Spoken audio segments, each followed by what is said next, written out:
everyone, and welcome to this week's episode of Dark Tides and Whispered Hearts. As you might be able to tell, my voice is sounding a little bit better today. Only a little bit, though. We'll see how it goes. Before we go around and say hello to everyone, let's take a look at our things. We have social links. Please check out our Discord, Twitter, and YouTube, where you can find all of the things. Discord can be a part of the community. Twitter, send me a DM and we'll get you into a game. And YouTube, you can catch up on this and all the other episodes that have happened in the season so far.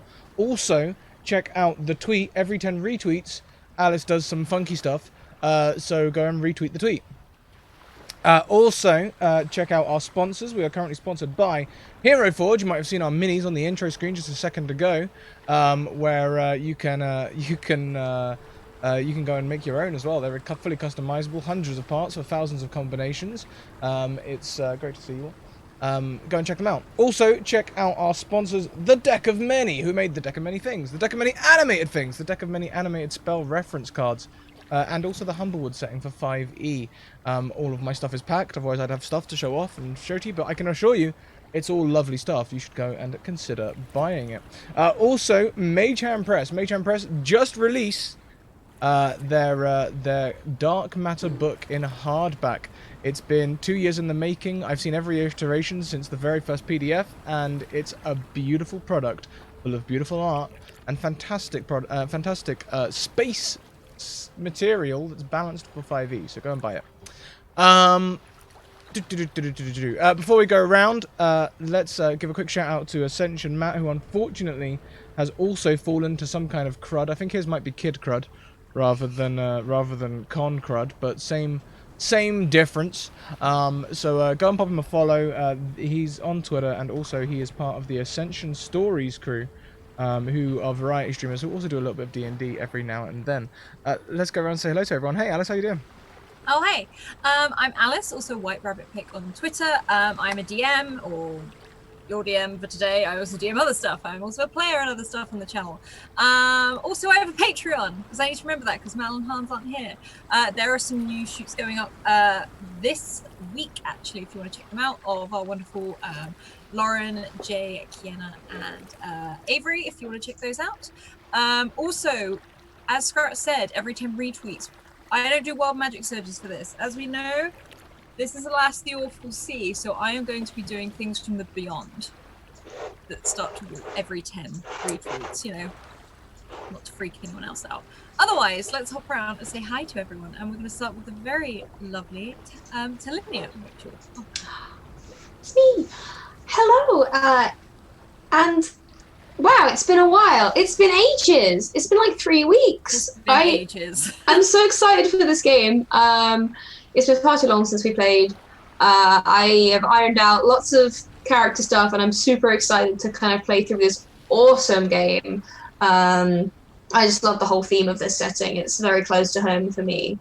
And yeah, super excited for today, and goodness knows what Alice is going to throw at us. Perfect. Thank you. Wonderful. And then we're going to head over to Jen. Hi. Hello, I'm Jen. You can find me on Twitter at Quixote Jen, Quixotejen. Even though my name is always Jen Quixote, but my hand, it's backwards. That's okay.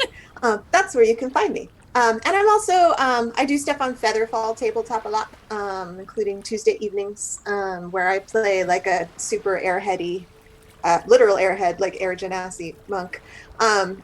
Very not shepherd. And I'm very, very excited to like get back into his skin and really get that character going. And I did a lot of background stuff too. So I'm really interested to see how it goes from the page to like the actual self. So it's going to be great. I'm super excited. I love it. Awesome. And last but certainly not least, Scrat. Oh, hi. Hey, I'll be playing Douglas Lachlan. It's going to be real fun to get around here. I've been doing my pitch pipeline in the background, but I think I'm still understandable, so I need to work on it a little more. But I'm excited to get going. Awesome. Okay. So, it's been 3 days at sea now. You haven't seen Wyatt for maybe 2 or 3 of those days, purely from seasickness and the fear of the ocean. He's locked himself away in his cabin. He's the only person he's answering to seems to be the doctor.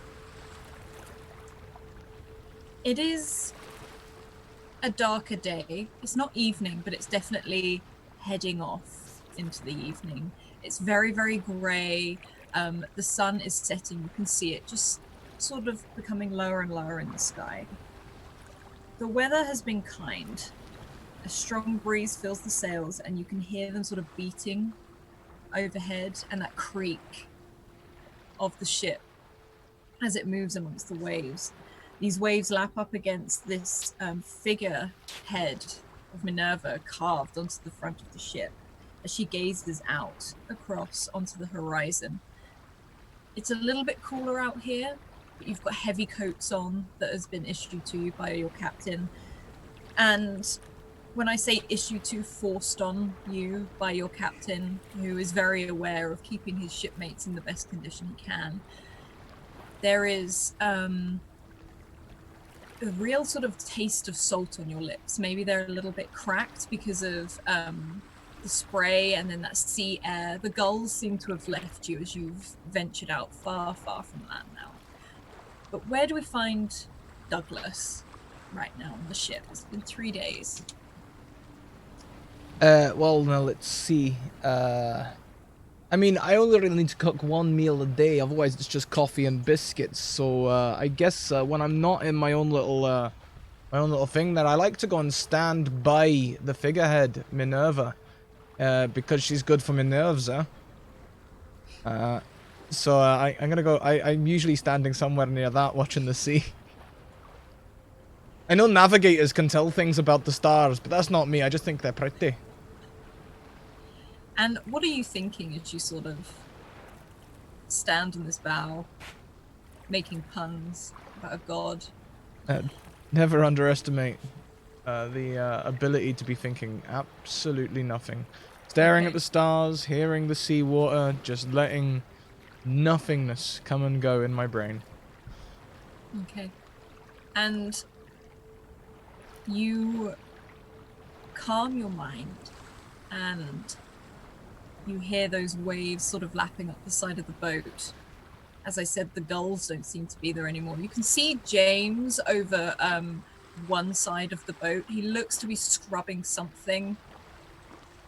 It looks like a clean spot. You think this is just part of his routine as he scrubs it over and over again. You can see that hagstone sort of swinging around his neck, that he's tied it to a piece of cord just beneath his shirt and jacket.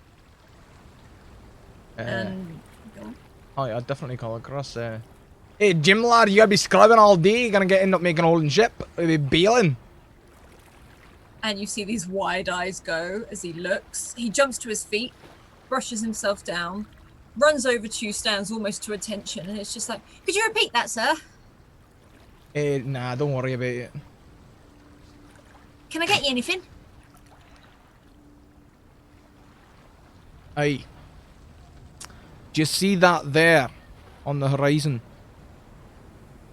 What? And he sort of like stands up a little bit, stands on his tiptoes to try and have a look over. The wee starlighty thing.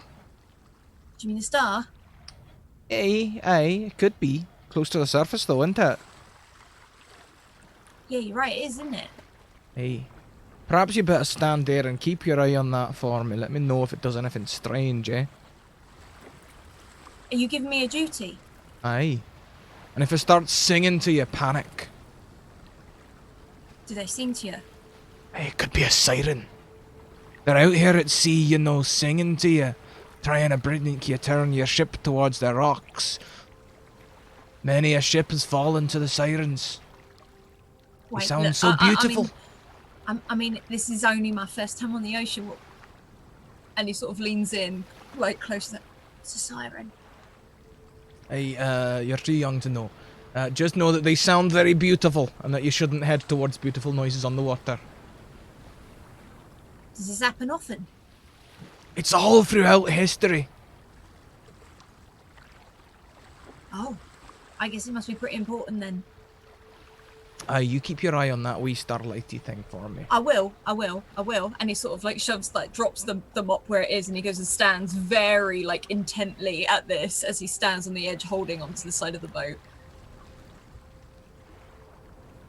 And I'm going to walk away chuckling to myself. could you roll me a beyond, please? I can roll a Salty sea dog. beyond. As you turn and walk away, chuckling to yourself, you do hear, you think for a moment, split second, it doesn't linger, a song on the breeze. And then it's gone again. Nah. I'm gonna dismiss it. That's my wee mind hearing what it wants to hear.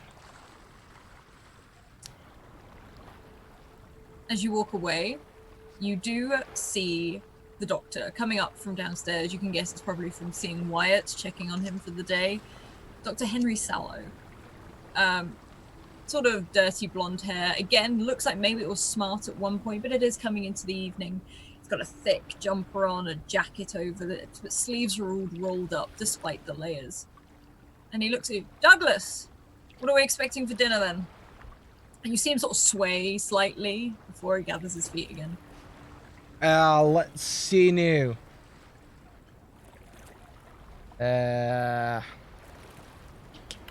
Wednesday.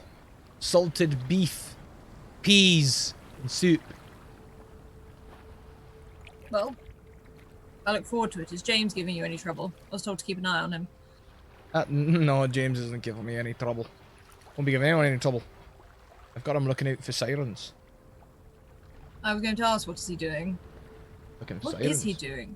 Don't lean too far, as he sort of shouts over to James, who looks like he's really trying to get a look in. Oh, wee dip will do him good. Get him to learn some swimming then.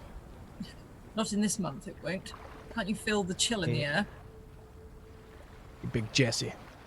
I don't want pneumonia on board my ship, Douglas.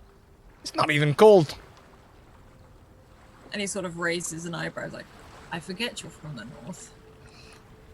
And you know, Douglas has like his trousers tied up by his knee, you know, barefoot. You do see the doctor, every time he sees you do that, you see him wince slightly. That he hates that you're doing that. Just make sure there's a hot drink in him. Like I said, soup for dinner. And the doctor raises an eyebrow. Fair enough. Anyway, I must be getting back to my surgery. And he turns and he walks away. And Lamorna, whereabouts are you when the doctor crosses your path? Not to stop you, just to walk past. I think Lamorna is probably not that far away. She's probably standing out on the open deck. Her skills aren't really necessary right at this moment, so I think she's just, again, just quietly kind of watching as the waves kind of drift by. How long, sorry, have we been out? 3 days. This 3 is days. the evening of the third day. And I assume it's just water in all directions. It is water in all directions. The gulls left you maybe yesterday. I think in that case, I think she's probably just looking ahead to wherever, in the direction of wherever we're traveling. Okay.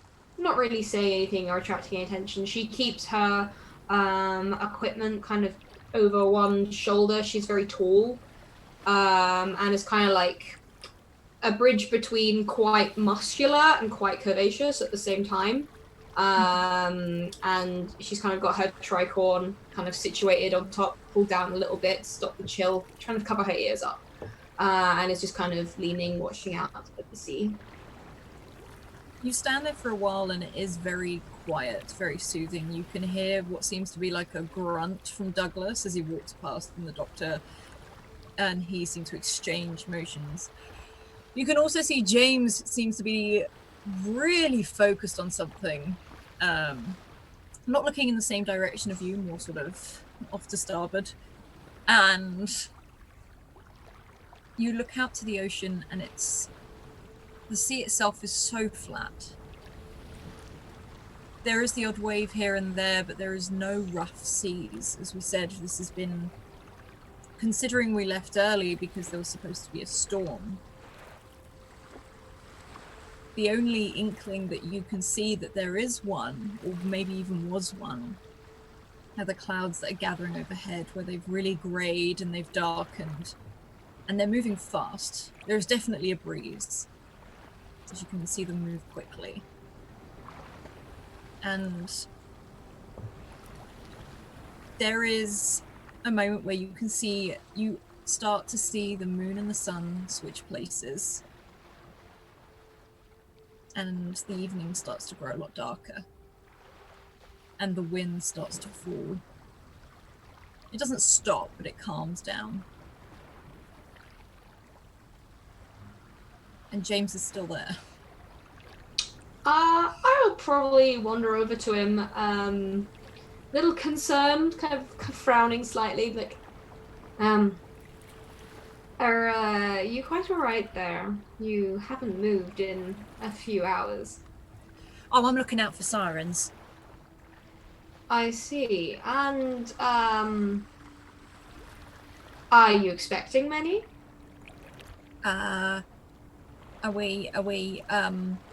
Should I? I mean, Douglas said that it happens quite a lot. Thank you very much to Sphinx Ral, who's donated £50 so that we all have to roll on the World Magic table. Thank you. If everyone could roll on the World Magic table for me, please. Thank you so much. What number is that to roll? 1d100, please. Ooh. To test the beyond. Ooh, nice high roll there. I think Lamorna probably kind of chuckles dryly. I see. Well, I wouldn't get your hopes up too much. I don't want my hopes up at all. They didn't sound like good things. I mean, that really depends on your perspective. We've all got to eat, after all. I don't think... Sorry, pause me. Either way, I don't think even if you did spot one, you'd probably not really be able to do much about it. If I were you, I'd go and tuck yourself up in your hammock and get a good night's sleep. But you gave me a duty. Yes, well, how about this? How about I take over your duty for you? Because if you don't rest, you won't be able to perform your duties well tomorrow, will you? And you wouldn't want to disappoint the captain. You see that go through his head as he pauses. You know, you might be right there. But I want to do as much work as everyone else. Oh, you will, but you'll only hurt yourself staying up past, well, when any reasonable sailor would be asleep. You were on shift all day after all. Yeah. No, yes, ma'am. Like you can see, he doesn't know how to title you. He said, I will go and have a rest. And he does a half bow, half curtsy and starts sort of making his way. It's sort of like a trot. I just kind of tip my hat to him. Yeah, he sort of like lifts his up and puts it back down again, not really thinking. And on your roll, you stay staring out looking at this ocean. And there's something on the breeze that just makes you look down. And just poking its head above one of the waves, you see two little black, almost pearl-like eyes. I probably would go straight to the rail to get a closer look. Okay. You head straight over to the rail, and this very sort of mottish grey sort of shape dives back under and pops back up slightly closer to you. Its long whiskers flicking water off. It doesn't seem to be swimming away. It doesn't swim closer. Is it just kind of following the ship? It seems to be following you wherever you go on the ship. And it locks eyes with you as soon as it realizes you are aware that it's there. She will probably just... She kind of looks over her shoulder and then will just kind of lean over the rail and just kind of watch it for a little while. It tries to keep up with the ship, and it dives down a couple of times and straight back up. forever keeping eye contact with you, and you can see a shimmer before you hear somewhere in the distance a bell ring. And it dives deep under the water and doesn't come back up. I think she probably blinks, like rubs her eyes. It's been quite a long day, a long night already, and just kind of goes back to her vigil. And where do we find Shepherd as it turns to night? You have just seen James scurry away. Looks like he's been told to go to bed. You saw Douglas chuckling as he goes. And I could tell he was messing with him. you can see the captain stood how you've always known him, so just stands very proudly, always watching the horizon, doesn't tend to go anywhere else unless he has to, hand on the helm. Be coming down out of the rigging, just the very last light. I was up there checking, making sure everything was secure where it needed to be. Climbing down as if I was walking on land. And if the doctor's still on deck, I would approach him. Yep, you can see him. He doesn't seem to be disappearing anywhere too much. You can see Henry move. He looks like he's just having an interaction with Douglas, and he always looks mildly flustered after that. So do we all. It looks as if he's about to go back down, but you can stop him before he goes back below deck. Yeah, I'll see if I can stop him and just say, how's your number one patient doing? And he sort of goes, Shepherd. I don't think he has the stomach for it. I don't think he has the mind for it or the heart for it either. No, he doesn't seem too comfortable out on the open ocean. Poor man. Because it's a delight, really. And he looks around, even though it looks very grey and very grim, you can see this weathered face looks very calm and happy to be out in the open ocean. I share a smile with him and just a silent moment of appreciating together the sea and where we're at. And just say, I just wanted to make sure that it wasn't anything serious, that he was going to be as okay as he's going to be on the ocean. Oh, he's going to be absolutely fine.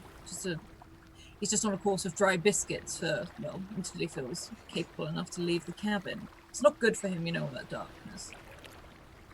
Yeah, I don't know if he's going to be leaving that cabin, but I'm glad that he has something that perhaps he can hold down and that I'm not the one who has to clean up when he doesn't.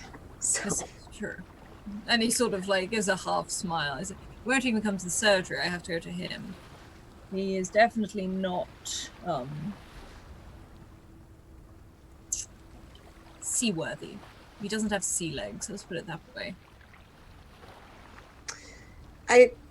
I'm noticing some clouds on the horizon, and the wind has stopped, and we're sailing right into them. Yes. You know the sea. What are your thoughts? I'm worried. Well, I just spoke to our good captain. He says the weather's been too good. It's not what he's been expecting, so gotta be a good sign, that the weather's changing. Maybe. He knows how to handle himself in a storm. I know. I've been through them with him.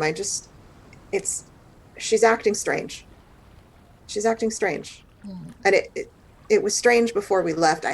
Did you see a little girl watching us as we left port? And he pauses and he looks you up and down, and you've seen that look before. He's like, no, I did not. Are you well, Shepherd?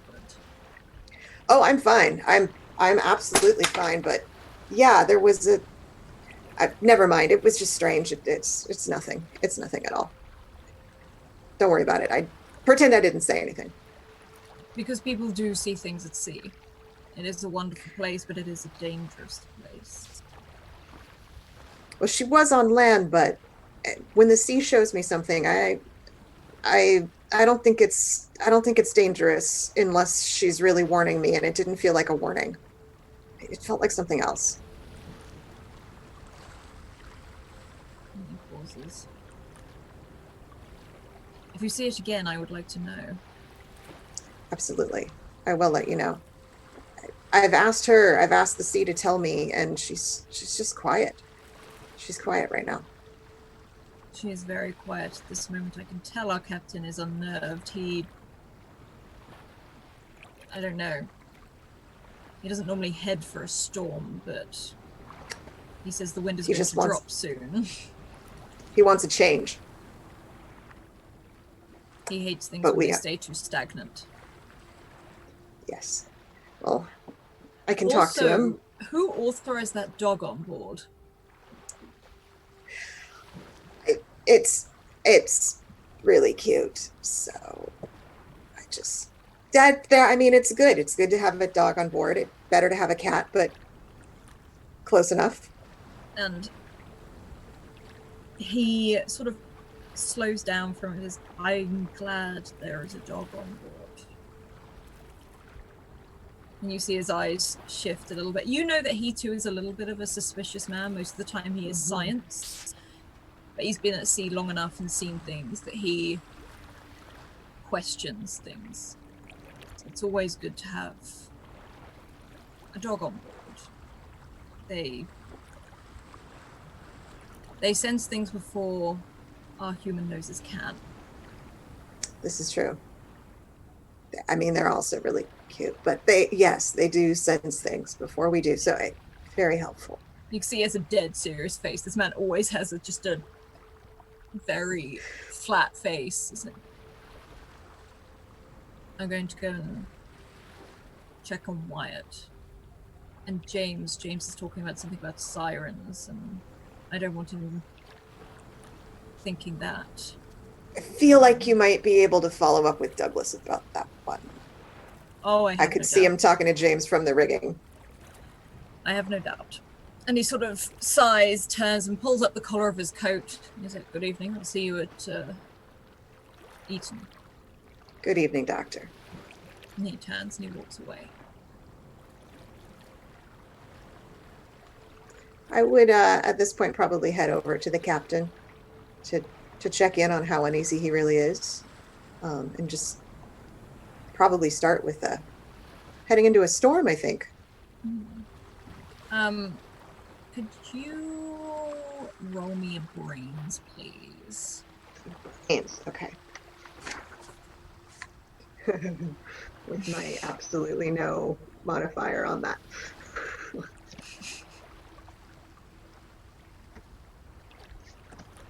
Alright, I have to figure out how to let it make me roll. There we go. Okay. You look up towards where the captain is, and he stands almost like a wooden pole, very solemnly looking out. And he normally has a smile on his face, at least. He's very friendly, as much as very serious. He always has a welcoming smile to anyone on board, but there's something strange about it. And with your beyond roll, do you make your way up the steps to see him, or are you standing there? I'll approach him. Yeah. He greets you. He doesn't look at you at all. He keeps his head out. Shepherd? Captain. Something's wrong. Yes, something is wrong. And with your beyond roll, you look for a moment and you see what looks like a wet handprint resting on his shoulder. Not on the one closest to you. You can only see the fingertips at first. It only takes when you lean back slightly. You can see it there. He doesn't seem to notice, but he stares looking out. There should have been a storm.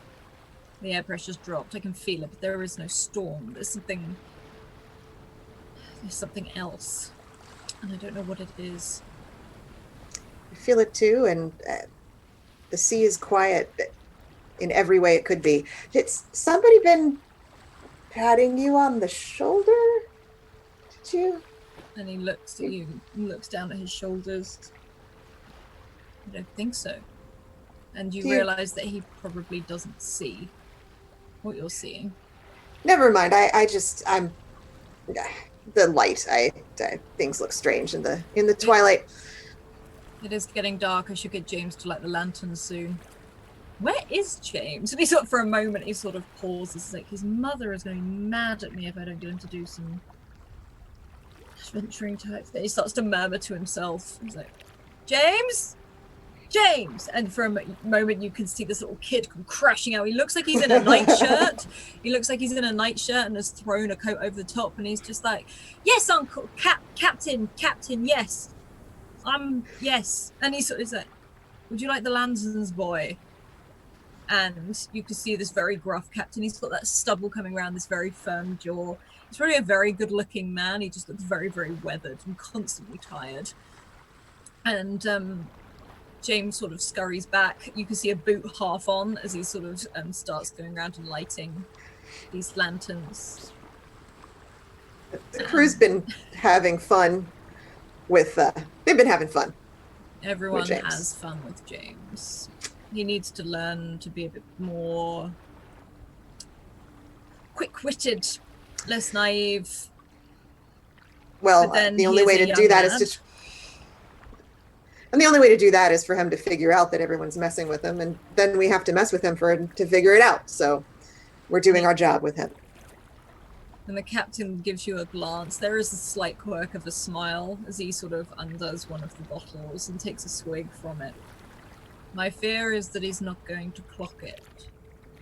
Do you want someone to clue him in? Oh, goodness, no. I was hoping you'd say that. And he smiles. And he squints back out onto the horizon again. And could you roll me a beyond, please? Yes.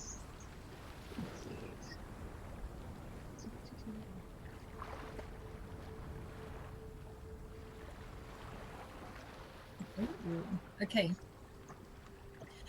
Out on the horizon, you see nightfall. The sun goes. The sky is dotted with stars. And some are brighter than others, some are and the moon is giving this very soft, almost eerie, silvery glow. The only warmth sort of in colour you feel is as James is walking around lighting the lanterns. You can see Lamorna sort of stood at the edge, seems to be looking over the edge at something. And Douglas moving around. You can see some of the other shipmates wandering. You can see one of them, David Cartwright, is filling up his pistols and muskets. You know, there's not really any need for them, but it's a routine that he does every single day. And he always says, must be prepared every single time, so you can hear him. And on the horizon, something is burning bright, a light, very much in the distance, almost like a beacon, shining. And it's, for a moment, it's almost like you're not too sure what it is. It's so far away, whether it's a lamp or whether it's something reflective. But it's very, very bright, and it goes in and out almost like a signal. Is it any signal that I recognize, like Morse code or anything like that? There doesn't seem to be any form of recognizable signal with it, but then it does start to burn even brighter. I will walk far enough away that I'm out of the captain's earshot, and just quietly say, Lady Star of the Sea, I don't know what this is. Guide me, if you can. And as you say that, there is almost like a knock on the side of the ship as a wave hits it to one side. And Lamorna, as you see Shepard stand there, this seal's head re-emerges at the front of the boat, sort of looking up at Minerva before diving back under, making sure that it's swimming forwards towards this light you can now see burning brightly on the horizon, and it seems to be swimming towards it. You're muted. Can I see that Shepard has also noted this? Shepard, are you crying out or anything, or are you just looking on the horizon? I was praying very quietly, looking on the horizon. Okay. You probably just see Shepard looking on the horizon. You can't tell whether they've seen it or not. But you Right. did feel that knock in the boat as it sort of hits the side, as if something was turning you towards this. Okay, I will probably pace across towards Shepard and just quietly lean in and say, Shepard, this is going to sound a little odd. Do you see a light in that way? I was going to ask you if you saw it right over there, and the sea wants us to go toward it. Well, it's certainly a relief to hear that at least I'm not alone and crazy. Yes. Well, the course of the ship seems to have corrected itself in that direction, which is certainly curious. The captain doesn't seem to be compensating either. I think we're heading there whether we want to or not. Oh, I think we want to. I agree. I think that's what she wants us to do. Well, that's also a good indicator if you're sure. I suppose we simply must wait out the night and see where it takes us. Does it seem to you like it's almost trying to talk to us or give us a signal? I would say the signal is certainly strongly in favor of following. It almost looks like code, but it's no code that I recognize. Maybe it's coincidence. But it's blinking. I'm not very knowledgeable in the way of code, so I will take your word for it. Well, I don't know this one if that's what it is. I suppose all we can do is wait and see. Find out what lies beyond the light. And he sort of leans in and says, wait and see and pray. Don't forget that part. She just smiles at him and kind of, you can tell there's a very strong urge to roll her eyes, but she doesn't. And he's done this so many times. This is a very frequent piece of It's probably advice. like so he knows. a twitch as she's like, no, I will be polite this time. In fact, he might say, it's all right. You can roll your eyes. I'm used to it. No, it's. I know how you are. The moment's gone. The moment's gone. If it occurs to you, maybe a wish and not a prayer. I wouldn't know quite what to wish for, I'm afraid. Wish for the sea to stay kind. Well, certainly it already sounds like we might have been spared some stormy waters. For now. Well, if you need to go and rest at any point, I'm more than happy to keep an eye on this light. I don't know if anyone else can see it. If you don't mind, I think I'm gonna stay up here and keep an eye too. And I'll sort of head over to the railing. My duty's being done for the night, as far as I know, and just keep watching. And there is a point where this light only burns brighter. And the both of you, if you could watch it, it's like it flickers. It's like a fire. And Douglas, were you still on deck? I would have been. I would have just walked to the other end, possibly. Got a chocolate into myself. I might have gone and checked on the kitchen, maybe. Well, you could have checked on the kitchen. You could have got. You can head down into the kitchen. The soup is probably still going as you've left it boiling, and it does smell good. It smells comforting. It smells warming. It is a lot of vegetables, sort of all in one with this very thick broth.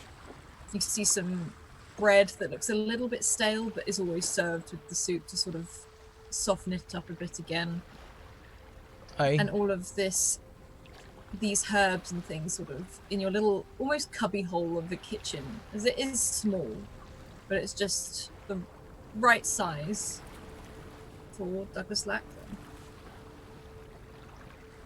It didn't be small, it's the right size.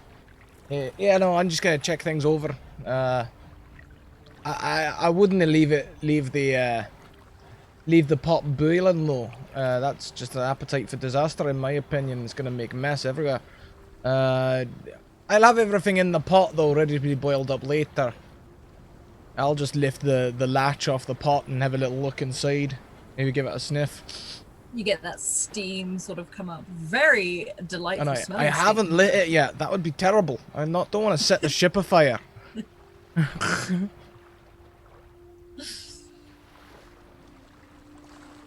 But I'll give it a little sniff, you know. I mean, it smells good. Of course it does, I made it. Right, I put the latch back on. That didn't need any help there, that'd be fine. In between meals, it's not the best. I'll give my little wee cubby a bit of a swabbing, and then I'll head back up to the deck. Whilst you're sweeping your wee cubby, you see James come running back down again with a lantern. He sort of hangs it up in the kitchen bit for you. So there you go. They're all looking at something outside up on deck. I don't know what it is. I can't see it. Do they all look mesmerized? A little bit. Now you say that. Like maybe they've all heard the call of a siren. And he leans in like over the thing, sort of almost knocking an onion off the side. He's like, I'm gonna put both hands on my wee table and like lean over to him, dead serious. he backs up. What do you think they actually have? Tell me this. Was What? a captain steering the ship? And there's like a moment of looks like fear. He's like, no, he wasn't. Do you think maybe we're heading towards a siren? Do you think it's a siren? Do you think, what do we do in a siren? Well, you better go and wake the captain up right now. Go up to the captain and get his attention somehow. But I'm not allowed to go and just walk up there and bother him. But I'll do it. And he sort of like quickly drops the lantern where it is, like hangs it up for you and runs back outside.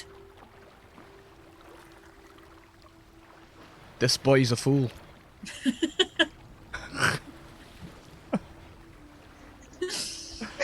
And I'll take up the lantern and start following, but I'm in no hurry. As you follow with the lantern on your roll, you hold up the lantern and it sways on the ship as you walk up, as it sort of rocks from side to side. And you're pretty sure only to you as this lantern swings, it rings like that bell. Almost like the sound of a church bell, a small chapel maybe. One you might have heard something similar before, back at Perranporth, when it would call people in. But it's not quite right, the tang's not there. Mm. And this is coming from the lantern. It seems to be coming from the lantern. Very soft, it's not like a loud ring of a bell. It's almost as if you can hear it at the back of your head. Shake my head. My head. It stops. More like it. And you head up on deck and you see James hurriedly rush over to the captain. Jonathan Reed stands there. I move too fast. I'm just gonna stay just behind the doorway, just looking out to see what happens. You hear some form of commotion upstairs. It doesn't seem to be as chaotic as maybe you thought it would be. It seems to be very calm, very authoritative. But there is a very childlike panic when you hear the captain doesn't reply for a long time. Oh, if the captain doesn't supply and give him a dressing down, then I'm going to be coming up to give him a dressing down myself, but also to see what the hell's wrong with the captain. You can step up those creaky stairs, and the captain his hands behind his back. James is in front of him, looking very red in the face, very panicked. But Jonathan Reed, the captain you've known for so long, stands dead still, looking past James. And everyone onto else the is here as horizon. well? Well, you can see Shepard and you can see Lamorna up on deck. You can see some of the others around on deck, but particularly Shepard and Lamorna also seem to be looking out to the horizon. I'm gonna walk right in front of the captain and be like, hey, captain. Sir. Jonathan looks at you. Yes, Douglas. Why are everyone staring off into the horizon? What's going on? The ocean is taking us somewhere. I give a knowing look to James. James looks very wide-eyed and panicked. And this is a little bit of off behavior for Jonathan Reed. He's a very practical man. And you can see the helm spinning, changing the direction of the ship, and he does not touch it. I'd lean into him and be like, look, Captain, I know that we've been sailing together a long while, and we've Shepard over there as well, and the prayers and things, but you've not let it all go to your heed, have you? It's a ship steering itself, it's no way to sail. There is a fire on the horizon. A light, a beacon. What if it is someone in trouble? I'm looking out to see, do I see what they see? Yes, you see this now very fiery light. It does look like fire.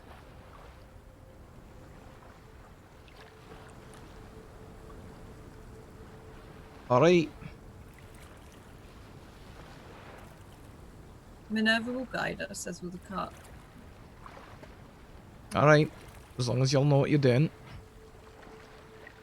If you excuse me, I'll be downstairs. There'll be soup in here cooking. And he nods. And you two see that wet handprint on his shoulder. And he nods.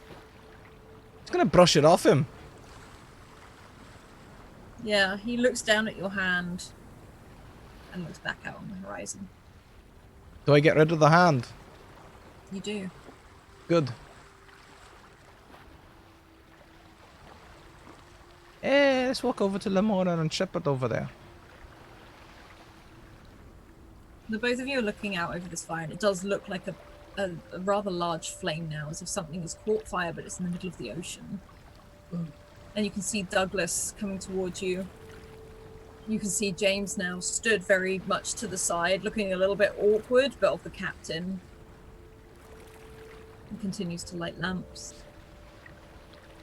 Chef, Alright. you're watching too. And I didn't plan on it. I'm just wondering what we're all thinking. You're muted.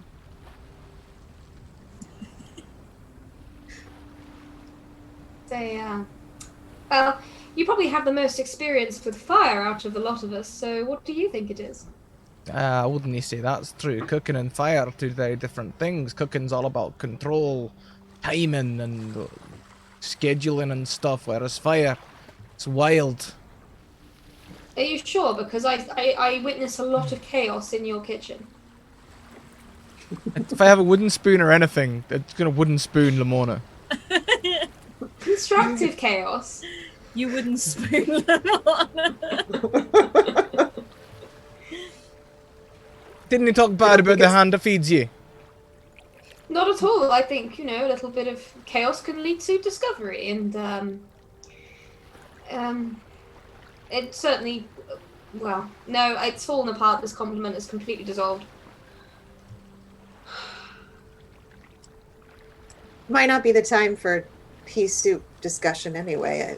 Something's going on over there. Maybe it's a ship afire. I can't tell, but It's so quiet. And the Shouldn't there sea at least wants be a us. bell? Yes. a bell. Well, the distress bell of some sort. I thought you might have meant something else, but never mind. Never mind. Yes, we would see or hear a distress bell. I don't know what it is, but Douglas, you're not going to like this, but the sea is directing us there. You're right. I didn't like that at all.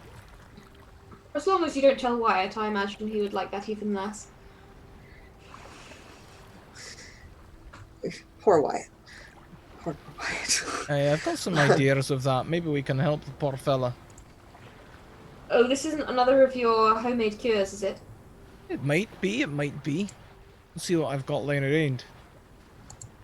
Might make more of a mess than is already there. Oh gosh, I don't want to think about it. You walk past that door and it's noticeable.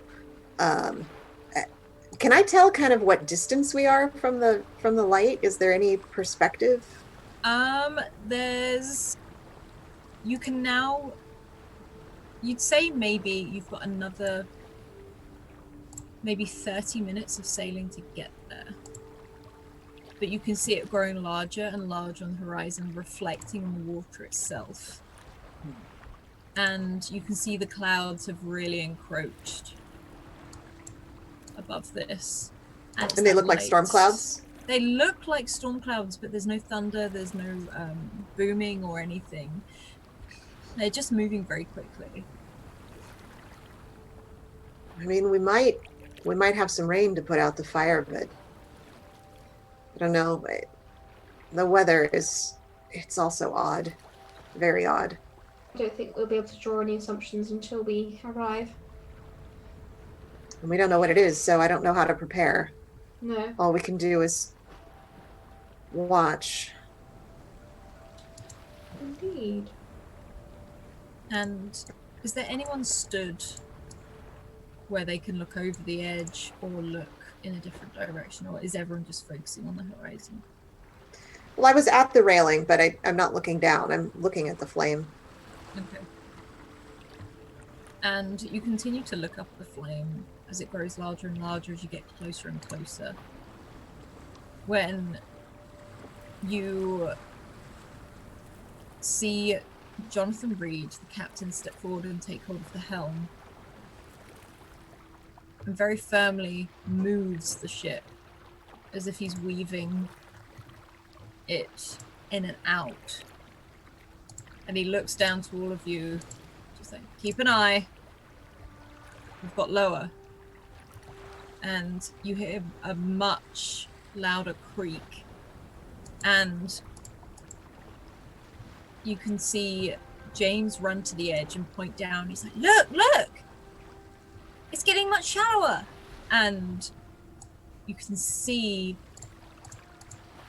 it's not clear water, but you can see a certain way down. For some reason, it's getting clearer. You see these huge rocks sat, some starting to protrude out of the ocean. Now, doesn't make sense. You are in the center of the ocean. Mm-hmm. And you can see these very black rocks, some jagged, some just look to be like normal, almost like boulder-like things emerging from the sea. Now, this isn't right. Have any of you traveled this direction before? Have I? I think most of you would have done. Like but it doesn't. You don't recall anything like this. Yeah. This isn't supposed to be here. This isn't supposed to be here. And it's not very safe. Is the captain close enough for me to sort of shout over to him? Oh, you can shout over to him. It's not far away. Yeah. Captain, are you sure you want to navigate through this?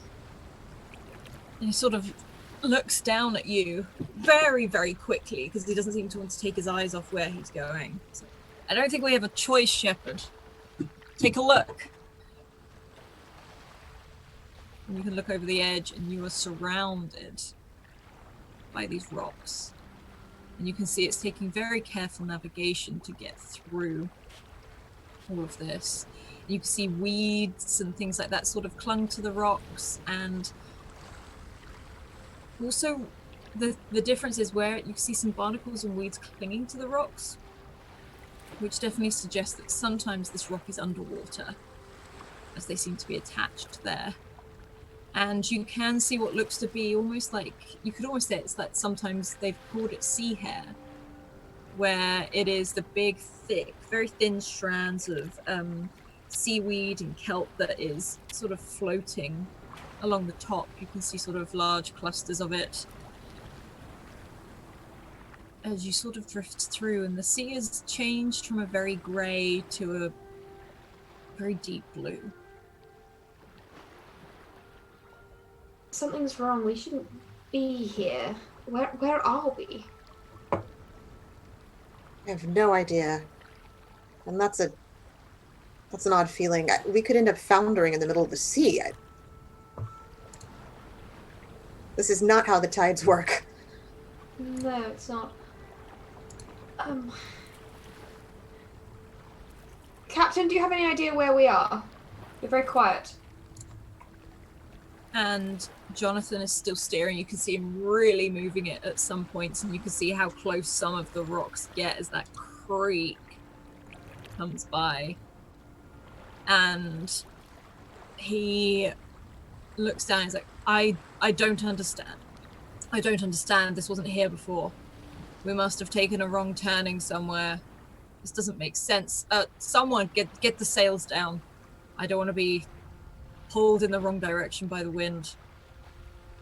I'll run over to start doing that. Yeah, Lorna will assist.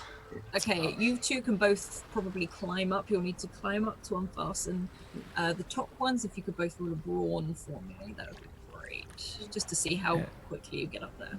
As they do that, I'm going to run towards the bow.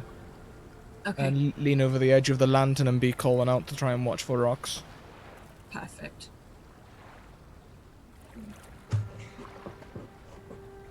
Okay. You both get up there and you climb up, but as you're up there, you can where the wind is tugging. You aren't able to do it very, very quickly, so you're still up there trying to get these knots out. They're your own knots. You should know how to undo them, but for some reason, it's just with the cold is biting at your hand. You're just trying to pull these bits of rope, this one rope apart. You can see James pulling down much lower ones as you climb up, and you hang over this bow, over this mast, unraveling all of them. And that wind is feeling very cold on your face and whipping your hair and your coat about you. And Douglas, you run towards where Minerva is. You can almost lie and hold on to it and hold this lantern out in this darkness. And I need Douglas to roll me a beyond, please. Oh. Yeah. Ooh. Okay.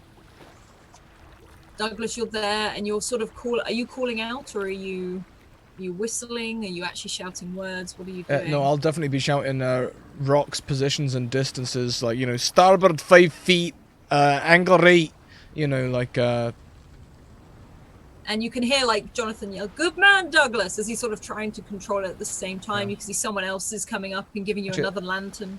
Make it more nautical. 5 degrees to port! Starboard bow. 2 degrees port, starboard. All that sort of business. You can hear the flap of the sails as the mourner and shepherd are slowly starting to get some of them down, loosen them up, roll them up. And it does, you get that sort of salty sea spray in your face, and it is cold as this happens. But you hold that lantern out and you call out those directions, and you manage to navigate. On that roll of a beyond, there's a moment. You see in the water is dark. But you think for a moment that lantern you cast out, and as you cast it to one side, it just flickers over a face and back the other side again. Okay, turn the lantern back again. You see in the dark, you don't see anything else because of how deep the water is. This face in the water. Just watching you. You can't see. You think there must be some form of body attached because a hand comes up to the surface as well. It's a very shimmery sort of effect. as it sort of tips back and rolls back down into the darkness. All right. There's magic afoot. And Shepard and Lamorna, as much as you're still up there, you can hear Douglas say that. What do you mean? Let's say. I'm seeing wee faces and hands in the water. I probably just dash over. Okay, can you roll me another brawn to get down, please, as you fix the I love last mast. Okay, better than last time. Okay. And Lamorna, you can dash down, probably leaving Shepard just to tie up the last few. But Lamorna, you can run over to Douglas. You can sprint. And are you sort of what are you doing? Are you throwing yourself in a similar position to him, or what are you doing? Yeah, I'll probably kind of lean over the edge and just try and look, see whatever it is he's looking at. And you realize how dark it is right now. It is pitch black, apart from this almost golden glow from the lantern. And for a moment, you think you see that face in the water as it dives deep again. And Shepard, from atop the mast, you are securing the last bit as you're tying it back up. And you sort of look down at your hands and look back out to the horizon where you were looking. And there is a mist. It's more that you felt like the dampness of the mist first, more than anything at all. And you look down and you can't see the ship anymore. You know it's there, you can hear everyone, but this mist is thick. And Douglas and Lamorna, you can see where this face was. A mist seems to be creeping along the surface of these waves, coming in. You see Minerva slowly being engulfed in it. It's almost coming at you like a separate wave itself. If you look back, you can't see Shepard again. You can hear the fixtures going on. You can hear the creak of the wheel as Jonathan Reed turns it. You can hear James shouting and pulling up. You see all these more lanterns being lit. But I can see Douglas. You can see Douglas. You're close enough to Douglas that you can see each other. And you can still see that tiny bit of surface of water. Mm. Right, Douglas, do not wander off. You're the only one I can see. We should probably stay together. I'm not wandering anywhere. I'm chocolate. I'm going to be calling out with to turn the ship. All right. Right. Lamorna, you're right. You've come all across all shaky. Yeah, no, I'm quite all right. I'm just trying to work out what on earth it is we do now. We should probably try and find the others. I'm concerned we may have been separated. If you say there is magic in the water, and I fully believe you, then there might be magic in this mist as well.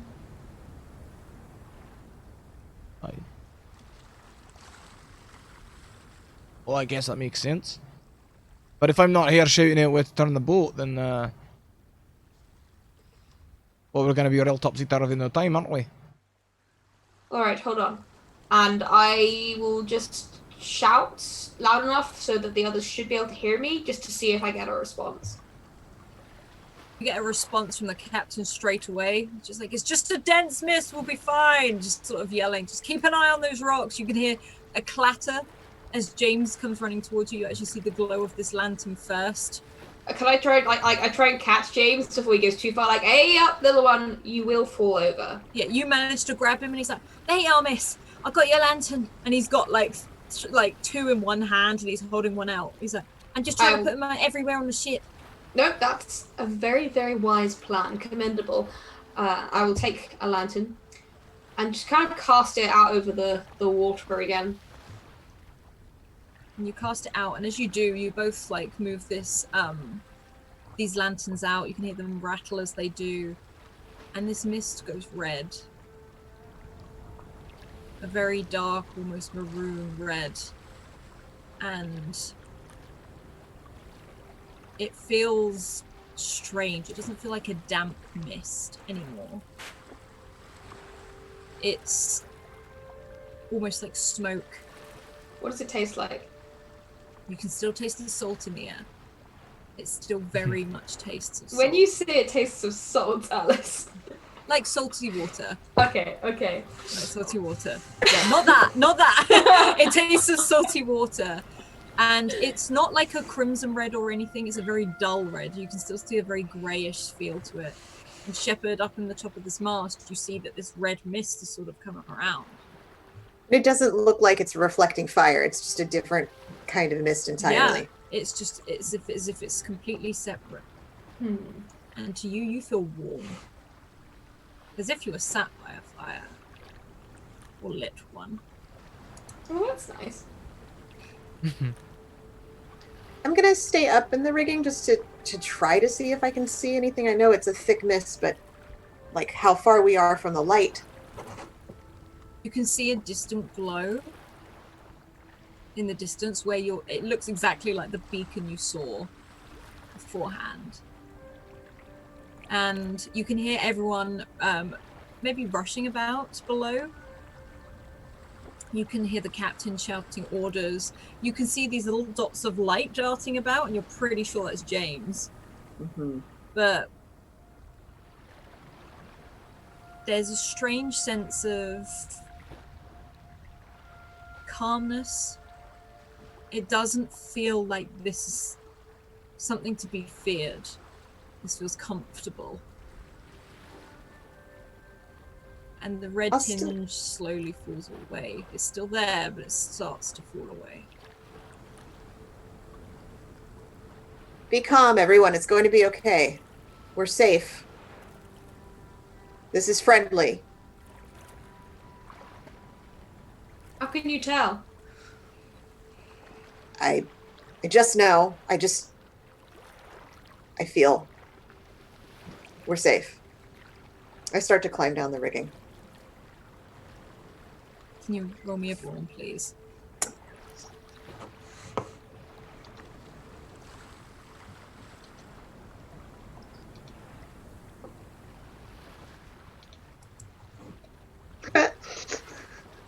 Yeah, you you get down so far, and this mist has made everything slippery. Your boot catches, and you slip and you fall. Mm.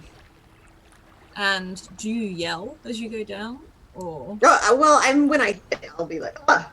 Mm. But I've fallen before. I'm not yelling because I've fallen before, I'm sure. Yeah. You fall and it does hurt. You sort of crash down. You think you land on maybe part of like a barrel lid or something, but it's very slippery to stand back up. But you hear this clatter of a lantern as James comes running towards you, and he's like, "You all right, sir?" All good. I'm fine. I'll lean in a little bit. Don't be afraid. I'm not afraid. I've got this, remember? And he pulls out the hagstone. Good boy. Can I have one of those lanterns?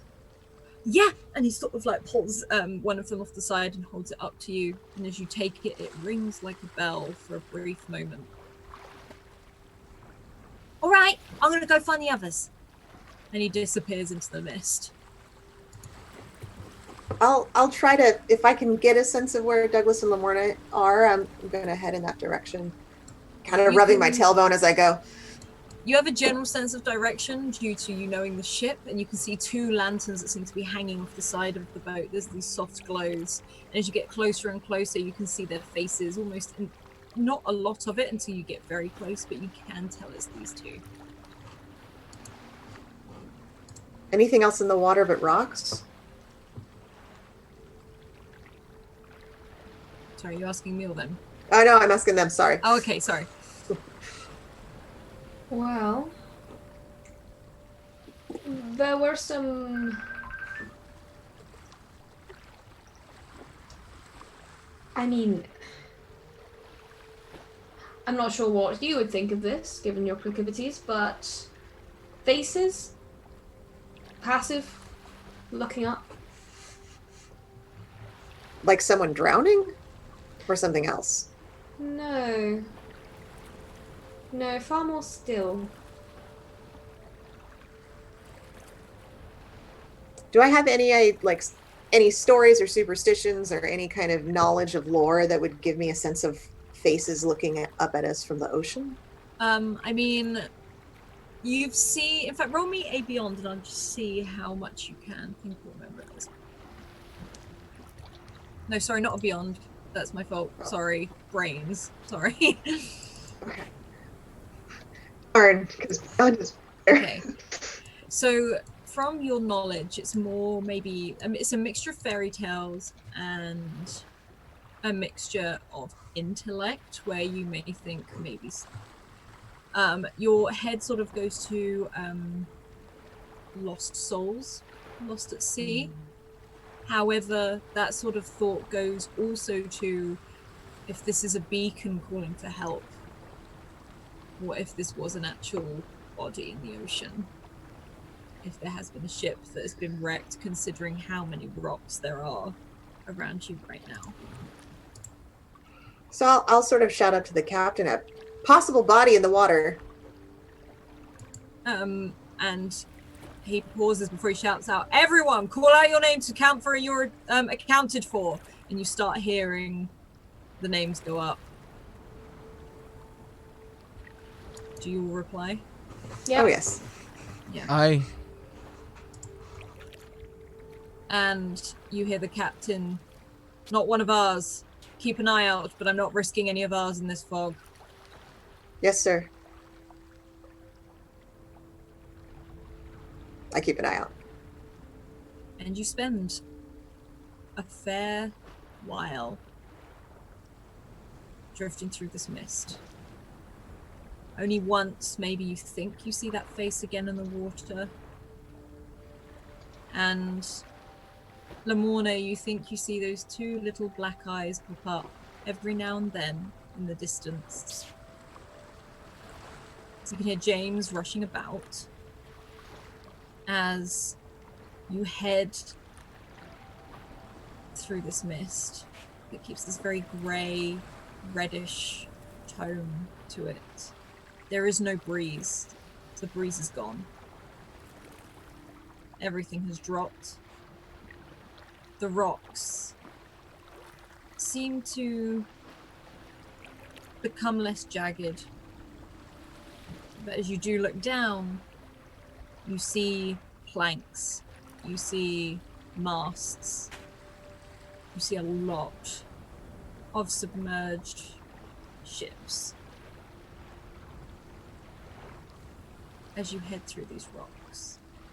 And that's where we're going to take our break. Just a little bit earlier than normal, but we'll take our break there. That's all good, Scrat? Indeed it is. Indeed it is. As I hastily rearrange the break screen to look somewhat proper. I'm sorry. It's okay. Yeah, so we're going to go take a break. We're going to stretch our legs, grab I'm going to grab some more medicine, because I'm sure you can hear my voice deteriorating. You should do the same. Not take medicine, but grab a drink, take a bio, and stretch. And also check out the Hero Forge minis that we made. So far we have Douglas and Wyatt Peterson. I'm actually pretty proud of Douglas. I think it looks pretty good. So we'll see you in 5 minutes. See you shortly.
Oh, hi, and welcome back, everyone. You can hear the effects the medicine has on my voice. As already I sound better.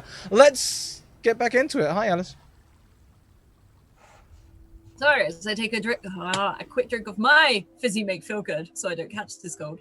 So we've been traveling through this mist, and you have now been traveling through it, which seems almost like hours and hours, which is ridiculous considering you felt you were maybe 30 minutes away from this flame on the horizon. And there is a moment about a few hours in, you see that flame again, and it is burning brightly, and this is a fire. And the mist slowly starts to clear. It's not so much that it has cleared completely, but there is a moment of quiet. As in front of you, you can see this sandbank. This, what looks to be like a ship wedged in this sandbank, broken. Not an island, there's no greenery, there's nothing like that. You can see some rocks, maybe something that could have been a cave, but it's strangely out in the middle of this ocean. And this fire is coming from what looks to be like a big hole in the hull of this ship. As the captain guides you closer and closer, you hear him whistle. As you all feel that sort of, you hear him yell, "Hold on," as you sort of have to grip as you feel it hit the beginning of this sandbank, carving in to the sands. This fog starts to clear. It is still pretty dark. There are no stars overhead. It is just, it's not even as if it were clouds, it's as if this mist had just risen up and sits above this bank in the middle of the ocean where the waves lap very gently up against it. There seem to be, sorry, go on. Sorry, I was wondering, how close are we getting to it now? You are arriving at this sandbank, and as you hit that sand, you are effectively there. You'd have to jump into the water to get it, but it looks like maybe it will come up to your knees at most. The water is completely crystal clear. You can see the bottom. And in the distance, you see this flame from the ship. And there's debris sort of here and there. You can see what looks to be maybe like a mug or something that is half buried in the water. And the sand itself as it laps over, sort of giving a very weird sort of ringing sound. As Jonathan, Captain Reed, jumps down. The mist is cleared. You can see everyone. I'll follow him. He runs to the edge and looks down. What is this? This makes no sense. I mean, I can see the flame, but we're in the middle of the ocean. Captain, permission to take a small group to the other ship to investigate? Permission granted. Who do you want? I would rather stay here and man the ship. No, that's very sensible. I feel like something like this is a volunteering matter. Who would wish to come with me? I'll unhook the large meat cleaver from my belt. Aye, I'll come along, keep us safe. I was gonna say I'd appreciate it if you took Douglas anyway. What the hell is that supposed to mean? He's like, no, I mean you are good in a... He looks up and down. If we meet anyone, I'm pretty sure you can prevent a fight just by looking at them.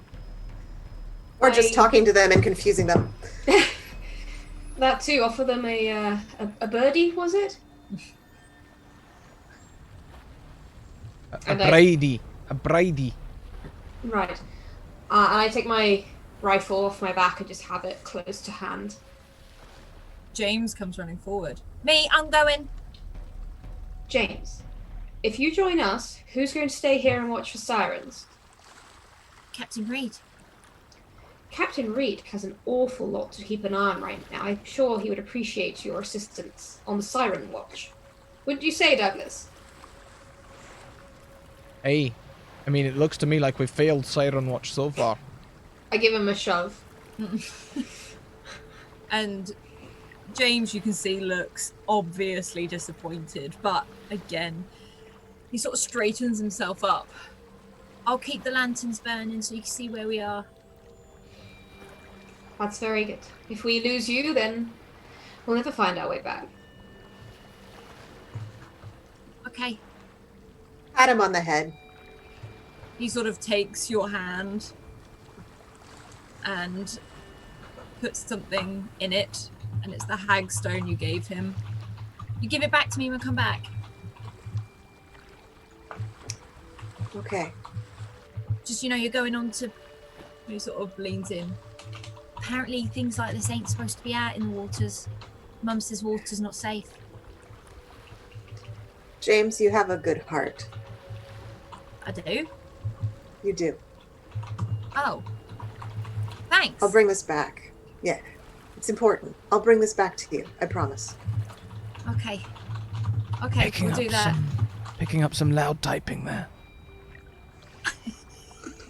He's keyboard man. I'll put it around my neck, the hagstone. You can see one of the other men, you know him as Luke, as he throws one of the rope sort of ladders over the side of the ship. So, looks shallow enough for you to just jump on down there. No point wasting a boat. No, this is quite right.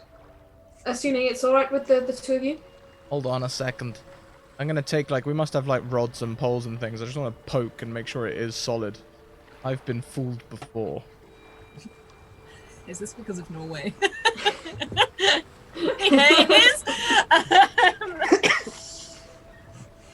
Fun fact, Scrat jumped onto what he thought was solid ground, was not, disappeared up to his waist.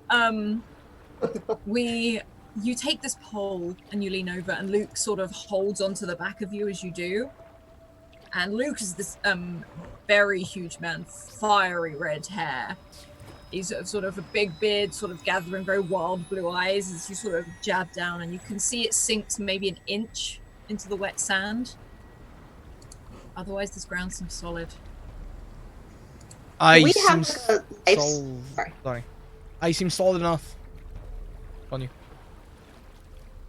Do we have a lifesaver, the springy floaty thing, or is that not 1804? That is not 1804, but Okay. they do have Darn. little floaty things which aren't rings, but are just little buoys, effectively. All right. Like a boy. Not James. Yeah, I but want to you take know. one of those and some rope, and have that ready in case one of us goes in. Yeah, Luke sort of trudges over, and he's probably one of the biggest people on this ship. You could see him on the way on, rolling the barrels. And he puts this rope over you as you're fixing other stuff to you, and he's making sure the buoy is attached to your back. He hands the pole to Douglas. He's like, just in case. All right. And he looks over to Lamorna. He's probably one of the few that was very accepting of a woman being on board, straight away.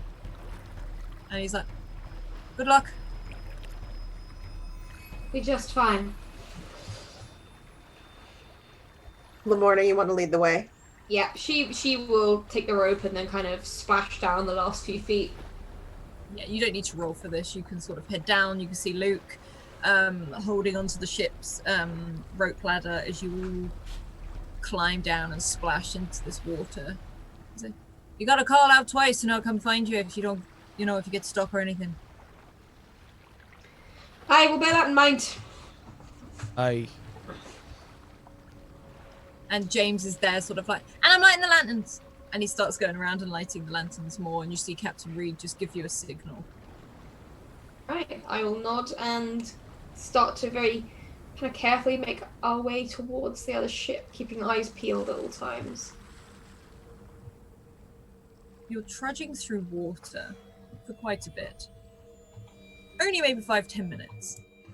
But it's round sort of your ankles rather than anything. You can see where the ship that you're heading towards has been beached effectively. And you look back at the chariot and it seems firmly wedged in the sand. You can see some of the other men coming off and checking the hull is fine as you step onto this firm ground. And this sandbank is a mixture of not just sand, but also very small broken shells and pebbles. And they all seem to be the same colour. Every single one. And the shells litter the edges. And it's definitely around the shoreline. Almost creates a ring all the way around the island. I'm gonna go for it. take a second to pick one up. I'll probably come over and have a look. Yeah. Have I ever seen anything like it? These shells are very common. There's a mixture of razor shells, if you know those, and some cockle shells, some oyster shells, and again some mussel shells. They're all the same colour. What colour is that again? They are sort of a very soft green, almost like the colour of seaweed, but they shouldn't, as you all know, mussels shouldn't be this colour. Razor shells aren't this colour. It's sort of got a slightly pink tinge around some of the edges, but they're all very regular. What would a mussel shell taste like if I licked it? A real life mussel shell or this mussel shell? This mussel shell. this mussel shell, you sort of pick it up, you can smell it, you can taste it, and again there's that really sort of sea salt kind of taste, but with that sort of very kelpy tang along the edges. It tastes like a normal mussel, but maybe around the edges it's a little bit sweeter than normal sea salt. Well, that's odd.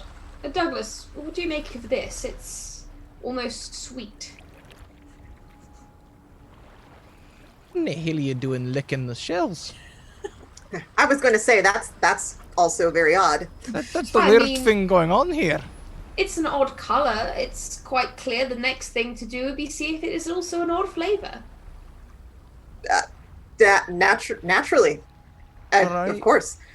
That makes sense to you, I guess. Get a lot more carefree with what I feed you from now on. Right, it tastes sweet, you say? Yes. Like a pudding?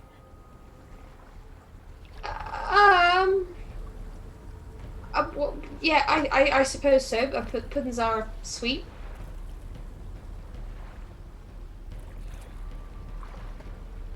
Just seemed odd. Anyway, we should probably move on. I don't know. I'll save one. I'm returning to ship. I don't know what to do with this information. Do you? It's a sweet shell. What do you want from me? I mean, you could put it in a pie. I'll pocket one and say I'll show it to the doctor later. Maybe he would have something to say about it. Maybe he would. Sounds like a good idea. Hey, if I can use these as ingredients, then perhaps that'll save us having to shell out when we get back to town. Potentially, but Ha! oh, I see. Yes, right. Thank you. Well done. Thank you, Shepherd. I didn't quite see that. Alice, these mussel shells, are they empty? They're just. They're all empty. There's no Right. closed ones. These look as if they've been literally shut in. Are they kind of almost like bleached clean? Yeah, there doesn't need remnants of anything was in them or is in them. Well, that is a concern. I don't know if the two of you are wondering why every single shell in this vicinity has been completely stripped bare. Either they are very old or something in this water is not very nature friendly. Mm. Or there's just something that eats shellfish. Yes, but even so, with most creatures, they will make some. Maybe there's a wee laddie around here somewhere who's a bit hungry. Well, Or there's something in the sea that collects shells and cleans them. Maybe Someone. there's a wee lady around here somewhere. I've heard she sells seashells. Nowhere near the seashore. Nowhere near. no, But these are we're quite seashells far for sure. away. There may be survivors over there in that ship. Yes, let's move away from the shells. I think we're getting a little bogged down. You see this ship half in and out of the ocean. In the ocean, sorry, the sand. It's almost like it's been buried, like it's been here for a long time. It's just slightly in the distance, not quite close enough yet. But you see a fire sat there. And it's like a campfire. You shouldn't have been able to see it from this distance. But it's there. And this ship is half buried. There doesn't seem to be anyone around. There's no one sat by the fire. You can see some things there. But not much. When you say some things, what do you mean? So there's like some, what are they called? Some flasks. There looks to be maybe a shoe half buried. Yeah, there's some bits and bobs. It looks at things that were on the ship, like half smashed barrels buried in the sand. And Is there any way, I mean, aside from the presence of the fire, is there any way to tell how old this wreck is? Like how buried in the sand it is, or any kind of decay in the ship that would indicate that it had been here for a while? it looks pretty well preserved, more than anything. If you can roll me an intelligence, please. Oh, I'm not too smart. Okay. That's brains, yeah. Intelligence and brains are the same. That's what I meant, sorry. Yes. Okay.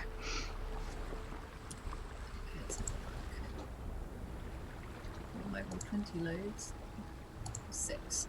You look over this ship and it looks old. In fact, it looks pretty old, but maybe almost a century older than your ship. But it's so broken up, it's sort of difficult to tell. But it's far too well preserved to... It's almost like you would say this had been here maybe a week, but this doesn't look like it's been here a week. This ship shouldn't even be on the sea. The ship is old and far older than you would think. There's no way that anyone would have been sailing that anytime recently.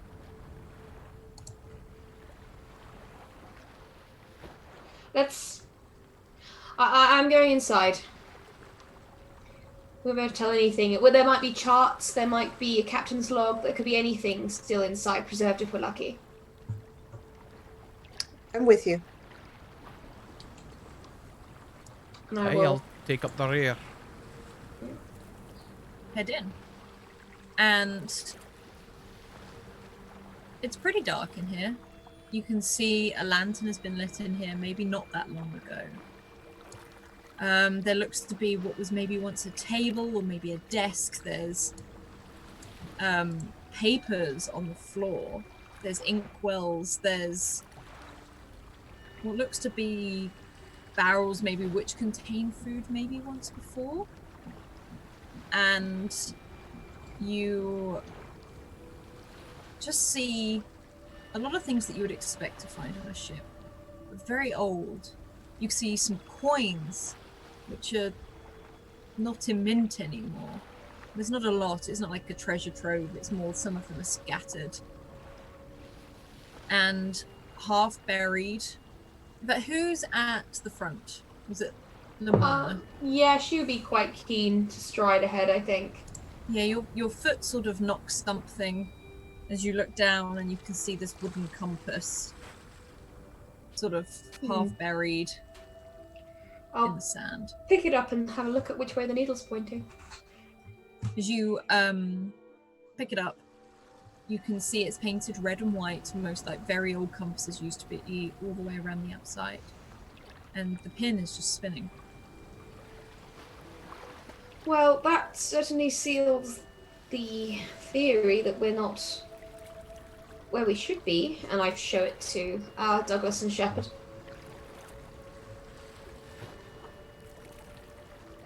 We may not want to spend too much time on this ship. No, let's move quickly. I'm going to see if I can find captain's quarters, that sort of thing. Okay. If Lamorna's going to find the captain's quarters, what other bits of the ship are you all looking at? I'll go up on deck and look at the rigging and the sails and the helm. What about Douglas? Oh, well, we all know if there's anything of value on this ship, it'll be kept in the kitchen.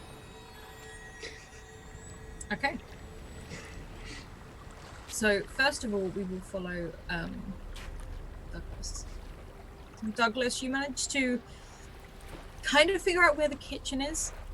You realise you have to climb through what looks like where a bit has collapsed. You have to push some of it up to slide under before coming into this much larger kitchen than yours.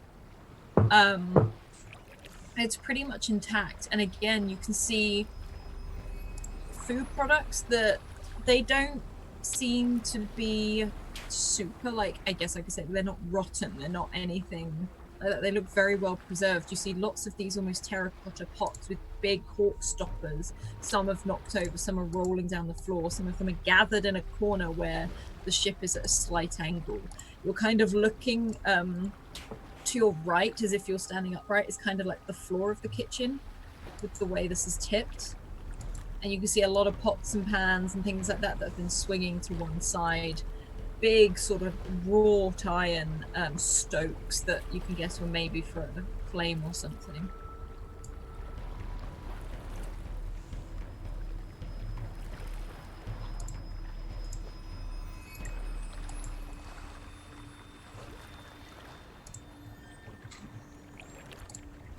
All right.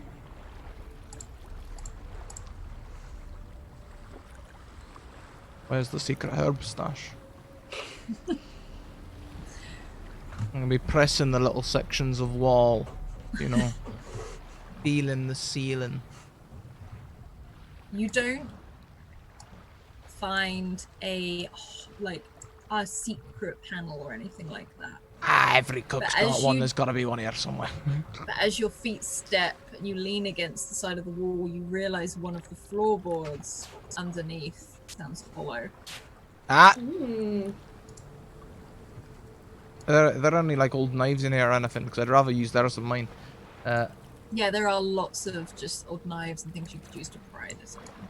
Well, actually, knives aren't the best. They tend to snap quite easily. But if there's like a spoon, that'd be perfect. Okay, you can find one of those. Could you roll me a brawn, please? Aye, that I'm good at. Yes, you are. You effectively stand there, you put your leg up on one side and you jam it into the side of the thing, and with a bit of like easing, it's sort of the first bit chips off and just breaks away because it's rotten wood, but you manage to get this open and you see a small tin box. It sort of topples out more than anything. We might be onto some jasmine here. All right.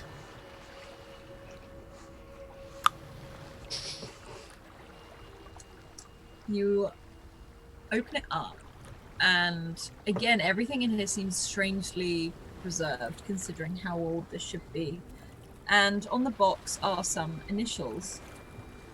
A.R. Moore. And you can see on the inside there seems to be a letter addressed to someone called Arthur Moore. And there is a pause where you can see there seems to be some snuff in here, but also a lot of well, I say snuff, it's an empty snuff box, whatever it was gone, but it's this almost very decorative little box. And these herbs, these very dry herbs, you think maybe the seal on this has kept it okay. You're not too sure if they're good, but they're there. I'm gonna give him a wee sniff. The herbs themselves, they're not super potent, but you can definitely smell them, particularly the rosemary. Oh, but they're just like bog standard herbs, nothing special.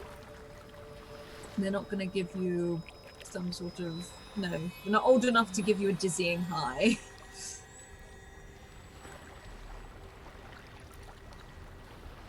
There are footsteps that run past behind you. Shepherd. Lamorna. You hear a child's laugh. Get it for you, bassa. Where, no. Right, I'm gonna put the box in my pouch and turn around. Tap my cleaver on the side there so it makes a nice ringing sound. You didn't be messing, or I'd be messing right about. I don't even know what that word was, but I'll mess you about. And there's silence for a moment. And you hear footsteps run away. Ah.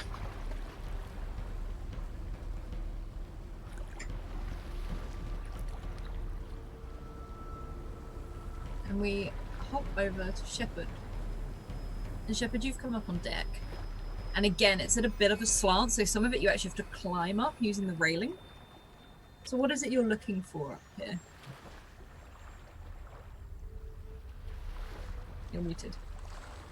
Sorry, good question. I'm looking for any indication of maybe what might have gone wrong. I'm looking for whether things are in order in the way that they are supposed to be, or whether they've gone out of order. Mm-hmm. I think that's my main thing. I'm looking at the damage to try to get a sense of whether it was just foundering on the sand that caused this, or whether something else happened to the ship as well. Okay. I'd say with your ship's knowledge, one, there's a massive hole in the hull, which you can see has probably been ripped through by some of the rocks. You can see the mast is broken. Their sails are still out and laid down. Maybe it's a strong wind, maybe it's something else, something too strong. But it looks to be, when I say natural damage, I mean like the rocks, the wind. This doesn't look like there was an attack or anything on here. On the mast you can see notches, which there looks to be hundreds and hundreds of them. As if someone has taken a blade and just drawn a line and sectioned it off by 5 each time and trailed off. There's, again, you can see a lot of rope that is still tied around. You can see the anchor still up. It was never dropped. They didn't need it. Yeah, they didn't need the anchor. Nothing dropped. You can see where the helm has been split in half, probably from where the mast has fallen on it. Any flag or any other indication of where the ship might have come from? You don't see a flag, but you do see a name that is cast along the side. When you're leaning down and looking towards to find some more of the gaps, you can see it's half painted. It's painted very ornately. This is not carved. There are a lot of care has gone into this, and you just about make it out where it's been really weathered and worn and the paint is peeling, and it's called Neptune's Pearl. And you can see at the front this figurehead which is effectively broken in half, the head of Neptune laying in the sand below.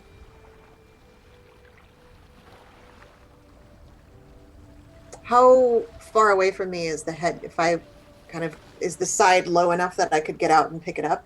You could probably swing down and get it, but it's a big head. Like It's really big. It's a really big figurehead if you wanted to try carry it. Nah, I won't do that. I do I see any so I see the notches. Do I see any indication of bodies, bones, pieces of clothing other than the boots by the fire? There is not a single body on this ship. Okay. There doesn't I'll seem, head if anything, you would say that maybe no one ever was on board. That's how little that there is left. except for those notches.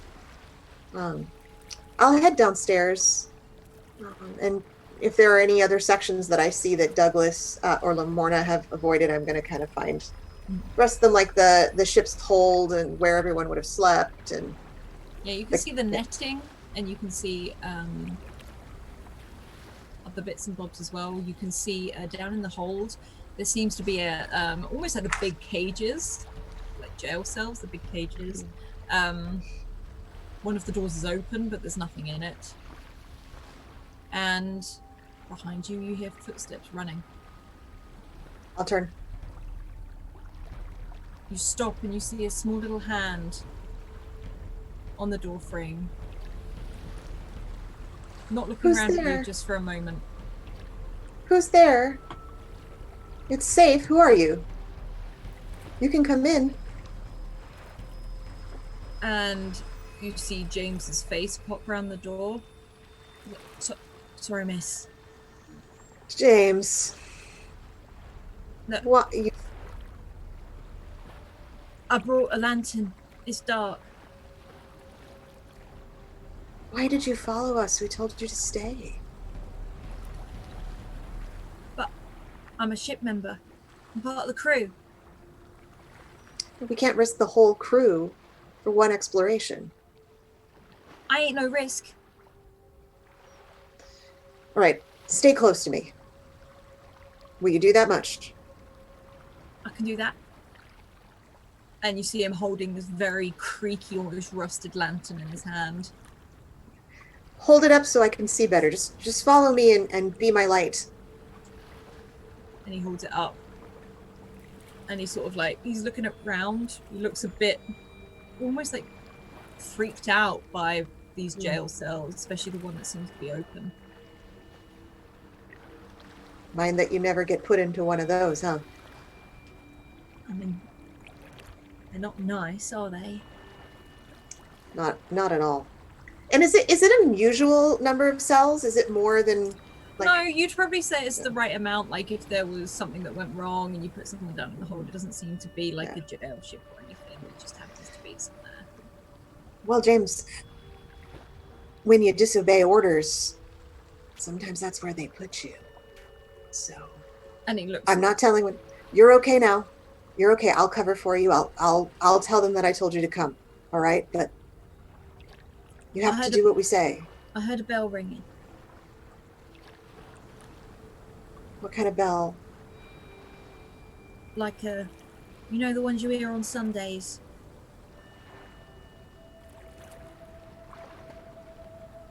I think the sea is trying to speak to you too.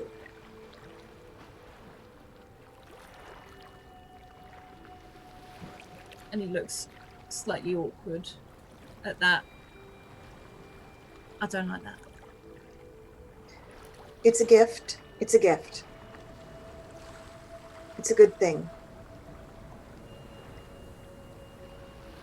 And he just pulls that lantern maybe a little bit closer to himself, then remembering and holds it up a bit higher. I don't know, it's weird. There's footprints in the sand outside. And they ain't yours. Footprints. Large ones, small ones? He sort of holds out his hand and starts gesturing and gives you sort of like a medium size, but probably on the smaller size. Can you show me? I can. And he sort of hurries out again, like you're sort of like ducking and moving between some of this wood. And there's a moment where he sort of leads you back towards where the little open fire was and just points around the side. There. Right there. I'll start investigating the footprints and also looking and seeing if there's any other evidence of people. Okay. Can you roll me a brains check, please? It's all my weak points today. Right. Okay. You look down, and this looks to be maybe, you could guess, a very feminine footprint. Maybe a younger, not a child, but definitely a smaller person. And they seem to be looping round the side of the ship, almost away from the fire, as if maybe, and you can see by the fire, maybe they were sat there and they've got up and moved upon hearing you there. I'll follow them. And I'll say, we mean you no harm, whoever you are. We're safe. We're here to help. As you head around the corner, around the side of the ship, there's nothing. Did the footprints disappear too? They seem to keep moving, but there's almost a cluster of them. And if I can continue to follow, I will. Yeah, you can keep following. You follow around the edge of the ship. As you get round to the edge, to look around the side, you feel a hand rest on your shoulder. We're gonna hop over to Lamorna. Okay. And you headed towards the captain's Yes. cabin, didn't you? I'm looking for like a stateroom, that kind of thing. Okay. You're moving through a lot of broken debris, but you can see almost like what looks like an ornate cabin. And on this, there doesn't seem to be many cabins, but this one is huge. And you can see this door is half ajar where it's broken on its hinges. And you don't have to climb in, but you can get in. And you can see what maybe once was a huge set of windows that went all the way around the back of the ship in this room. A lot of it is broken, a lot of it is shattered now, some of it is coloured. And a table upturned. You can see a blade stabbed into the top of the table, which looks to be holding paper there, more like as in keeping things from moving, because things move a lot on the ship. You can see, I suppose, some more like religious memorabilia around. You can see a Bible that is like half open on where this bed has been upturned. You can see some sheets strewn across the place. There is some coin that is, again, everything seems to have swept to one side where this has crashed. And there's a mat on the desk where it's sort of like been held there by these knives and things like this. You can see an inkwell that seems to the ink is so dry now it's sort of splattered across the these creaky floorboards, and just letters upon documents are strewn everywhere, sort of littering the floor. Okay, I'll start gathering these up, but I'll probably glance at a couple just to try and get like an idea from them about what this ship is, as I'm kind of stacking papers together and getting ready to put them in my satchel. Yeah, you glance through. As you do, you see the title or the name of the ship, Neptune's Pearl. You can see where it was registered that it was transporting goods, a lot of linen, a lot of more material based rather than anything food based, and it also seemed to be housing someone of not great importance, but maybe a high level merchant that was being transported as well. It doesn't give a lot of names, but you can see a lot of it here. Some of the other bits and bobs, you notice it's almost, whoever wrote these, their handwriting gets worse and worse and worse as it goes along. And I'll give you the option, if you want to try and really get a look and see if you can see the more worse ones, you can roll a brains. A strong point. Apparently it is today. You sort of get really, really close and have a look. and it's almost like it's incoherent, as if this person is just scribbling it down. You hear words of an island where the bell tolls, where it calls out. Well, that's concerning. But it's not much there. You can see names of people, which are probably parts of to be members of the crew and things like that. But has anything been scribbled on the map? On the map, you can see lots and lots of circles over and over again. There's nothing there. Right. You can see like some of the equipment. The name has gone from my head. It's not abacus, it's the sextant and stuff like that. Yeah. All of that. You can see bits of those moved about, but you're guessing this is someone trying to figure out. So I will free the map. I'll take these daggers or knives out and kind of roll that up. And I'm just going to like put all of the documents I can find into my satchel, because as far as I'm concerned, this is business for the captain to be kind of involved with. And I just kind of want to take it all back. Let's kind of have a look around the rest of these quarters. Are there any kind of personal effects that have been like left behind? You can see a dagger in particular, a very decorative dagger. You guessing it's probably more almost like ceremonial rather than actually used for anything good. In fact, it could literally be used as the letter opener. It's very, very small. Yeah, you can. It's very ornately carved, and there's gold there. There is it's beautiful. Otherwise, not a lot. You can see an upturned I say picture frame. It's got a painting in it, a very small painting, which is almost completely been washed away. Yeah, if there's no way of kind of seeing anything on this painting, if it's kind of beyond repair, I'll probably leave it. You think it looks like it resembles some sort of woman, but otherwise it's washed away. So with one last kind of glance around this space, I'm quite interested in finding where this very wealthy passenger might have been staying. So I will probably be looking for that kind of thing. Like, I guess it's not going to be crew quarters. It's going to be if there is a guest quarters somewhere in this area. You can see what was maybe a door off of this cabin. You can see two. One that you can see has like captain's quarters definitely on it, and it's a very basic. The door is open, like it's gone. The door is gone. And it's very basic and very simple. But almost up the other side, which you may have to climb up to, is a door that isn't open. But it's up like this, and you'd have to climb up the side of it to get to it.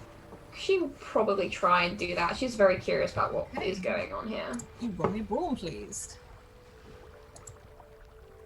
Okay.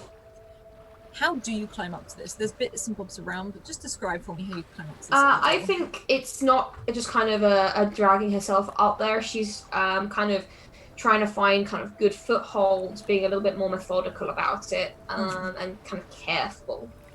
Because she doesn't know, I mean, this ship's been here a long time. It looks like it's in good condition, but she doesn't want to risk there being like old, like rotten wood or anything that might give way. So she's going to climb carefully as she can. Okay. You sort of, you find firm hootings every now and then. You sort of test it before you do it. You can feel some of it bend, and you manage to pull yourself up, and you can open this door and sort of pull yourself up into the room. And you're in, at first, what seems to be almost a very plain room.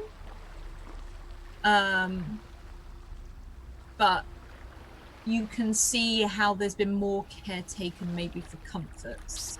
So you can see the quill that is being used is carved into. You can see that there's lots of these little glass and also terracotta bottles and things sort of posted around. You can see a couple of bottles of wine, still corked, seem to be in a cabinet that have all fallen forwards and are still just sort of in limbo right now. And you see sheets on the bed, and these are beautiful. They are purples and golds, like a very old sort of soft gold, nothing bright. Like intricately designed with like these horses and seals and these images of the waves and ships and all of this different imagery on there, still sort of set on the bed. I'll kind of move a little further into the room and I'll start checking like under the bed, kind of like not stomping but kind of tapping on the floorboards with my feet just to see if there's anything that's been like concealed, anything that might have been, if this is a wealthy passenger, it makes sense that they would have somewhere safe to store their personal kind of wealth or whatever it is they might have that's precious to them. You sort of have to pull yourself up towards the bed and you can turn around and look underneath and you can see strapped underneath, literally with a belt, is this box. A very wooden box, carved, nothing like you've ever seen. You guess this is definitely overseas. This is something that has been bought from travels. This is not something you find in the UK. And a very dark wood. And when I say carved, I mean deeply carved. You can really get into the nooks and crannies of all of these images of the waves, the seals, these other strange looking creatures that adorn the side of this box. I think her eyes widen slightly, and then she kind of quickly moves to try and carefully free it from these belts. Yep, I'll say you can definitely manage that easily. Just kind of holds it carefully, not really knowing how heavy it's going to be. And also the fact that footing is a little bit off kilter, so she doesn't want to fall on her face with a heavy wooden box on top of her. It's weighty, but it's nothing too much. It's about this big. You can definitely grip it in your hand. You can feel the weight go, but it's not something you can't carry. I think she kind of tucks the box under one arm and slowly tries to maneuver her weight down, thinking that at this point it's probably probably time to reconvene with the rest of the little search party. You can easily sort of grip things and slide yourself back down. Just kind of slides on her butt. Yeah, you sort of get to the door and you're about to tumble when James catches your arm. He's like, "You all right? That was close." James, what are you doing here? Well, you set a signal. I thought I'd come and see how you were. I don't recall sending a signal. Okay. Right. Right, okay. Did I do something wrong? Well, I mean, technically you did disobey an order. Oh no, I was sent out here. Oh, you were? By the captain? Yeah, by the captain. He said he heard the signal. I've got Luke outside. Right. He's staying back a bit further. He says he can't find anyone. I see. No one is responding? No. Alright, well, why don't you lead me out towards Luke? Yeah, no, I can do that. And he starts, he's sort of, again, very much the same way you came in. He slides through a lot quicker, with being a very scrawny, like, 12-year-old boy, as he slides out. Does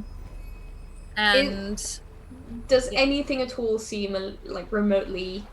Just because someone's suddenly turning up, knowing where she is in this small compartment of a small room, it is a little bit of, like, You can probably guess you were making a lot of noise trying to climb up to some things, and he was maybe looking in the ship and trying to find where you were. Okay.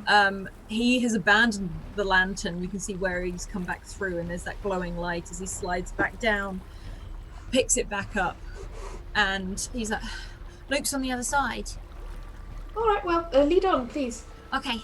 And he starts walking. You can hear that swinging of the lantern again, and as you step outside you can see Luke stood there. He's one of those big poles in his hand. He's got a massive jacket on. You can guess that James was probably sent inside because Luke couldn't fit, but Luke is sat. You can see some sand in his beard. You're guessing maybe fell out of the boat more than actually climbed down the boat. And he's like, "Where the hell have all of you been? What about the signal?" We've been investigating the ship. We haven't found anything yet. But you lit the signal. We certainly didn't. At least I didn't. One of the other two might have. I've been inside. Well, where the hell are they? I can't find them anywhere. Well, let's work our way through. I left Shepard on deck, and Douglas might have been going below. Let's start with Shepard. Okay, I brought the dog with me. He seemed like he needed a bit of a run around, and you can see this dog going like. Is it going a bit out there? It's like its tail's going, but the whole butt's going as well. All right, It's so pretty happy to be there. The dog's happy as opposed to wigged out. Yeah, it's not wigged out. It just looks very happy to see you. All right, in its that wide case, eyes. I think she relaxes ever so slightly and just kind of pats the dog's head. So that was a very good idea. They have excellent senses for these things.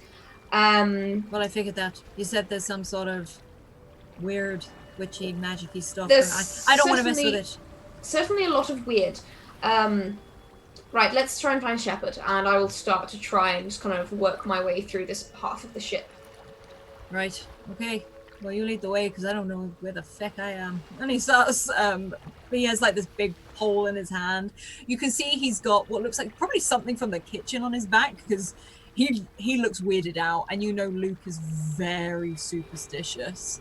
He doesn't like this. I'll kind of cast around and I'll probably call out, Shepard, can you hear me? Please respond if you do. And we're going to hop back over to Douglas. And Douglas, you can hear Lamorna yelling. Aye, but Go. correct me if I'm wrong, but she's calling for Shepard, and I a Shepard I am not. Yes, that is correct, but you can. Great. Is there any good cutlery or anything in here? Like a big pot? Oh, you can take all the cutlery. There's like some big carving knives, but I mean you can take a ladle and a spoon. Are they in good condition? No, that's the thing. Are they better than mine? They're not better than yours. These definitely look brittled by the salt. Ah, then I can't be bothered. Anything that looks valuable in here, anything that I think would be better than something I've got, or maybe something I'm missing.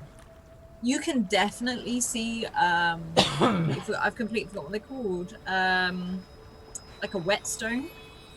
Oh, aye. Which looks very Always good. need a whetstone. Always need a whetstone. Those wear down. Actually looks pretty good.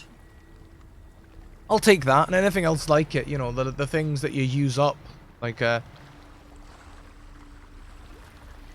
yeah, the things that you use up, like whetstones and salt, I guess. I'll take them up. Are the oil vats empty? Are they empty, are they? Yeah, they all seem to be completely empty. Bug. Alright.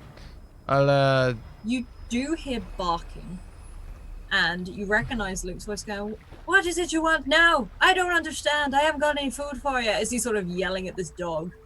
I will walk towards the deck of my new whetstone. Mm-hmm. I'll desperately try to stay in my beef Brady accent and none of this Irish. Right. Sorry, am I making it a little bit too confusing for you? You didn't even know. It's alright. I'll head up on deck. Alright, Luke. Lamorna. What are you doing? And Lamorna, you see like Douglas emerge from this, what I could only call as wreckage, as Luke is trying to get this dog off of him. Nice stone. Yes, found a few interesting things. I've collected a armful of documents to go over with the captain.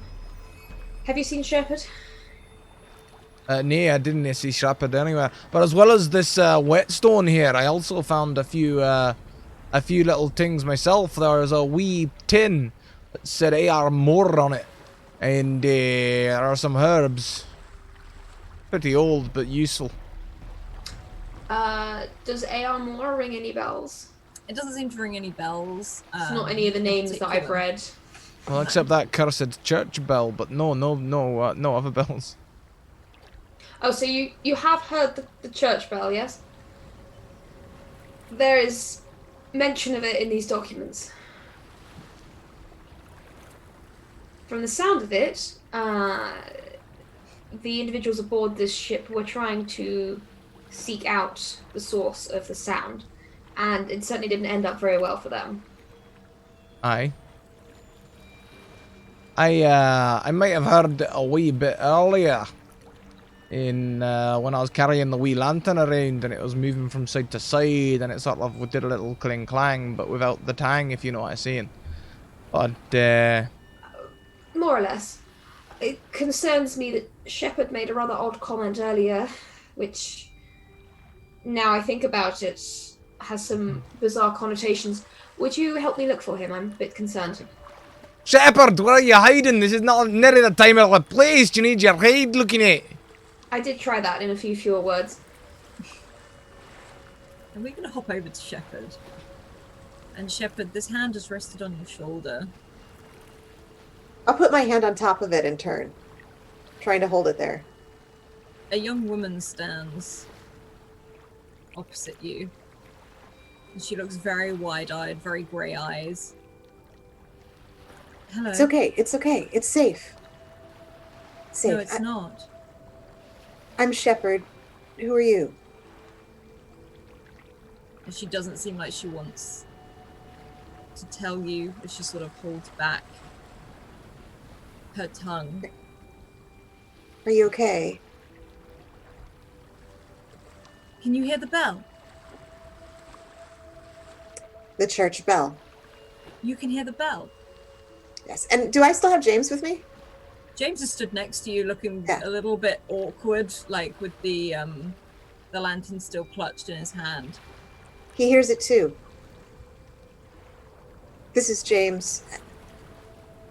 Please tell me your name. She looks James up and down. She doesn't seem to like the look of him.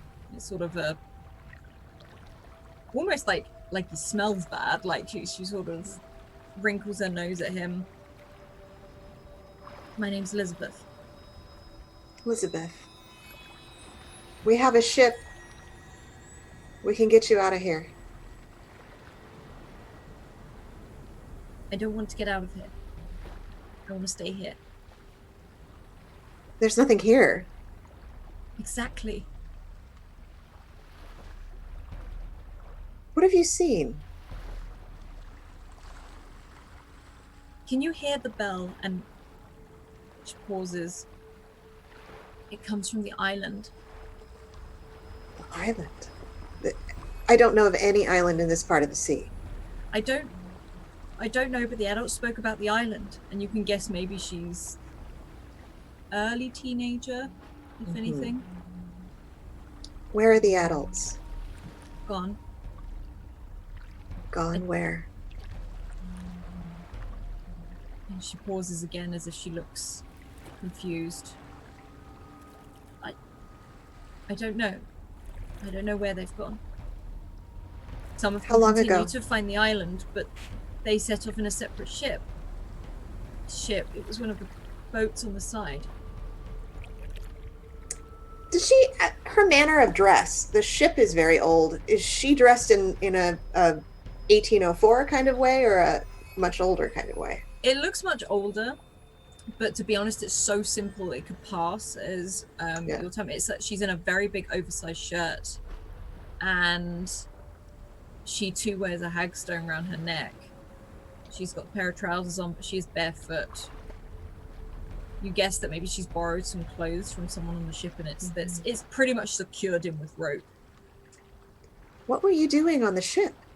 You don't belong on one. At that, she sort of stums. She's still away? She pauses and looks back over to James, whose eyebrow is raised. It was only me for a long time, and now you're here. And she again looks around. Her eyes seem to dart quite a lot. We should stay close to the fire. Come back with me then. And she nods, and she almost leads you back to the fire, and she sits herself down very sort of quickly, and she's like eyeing both of you. I don't want to leave. Don't make me leave. Why don't you want to leave? There's nothing for you to eat here. You'll starve to death. The sea provides.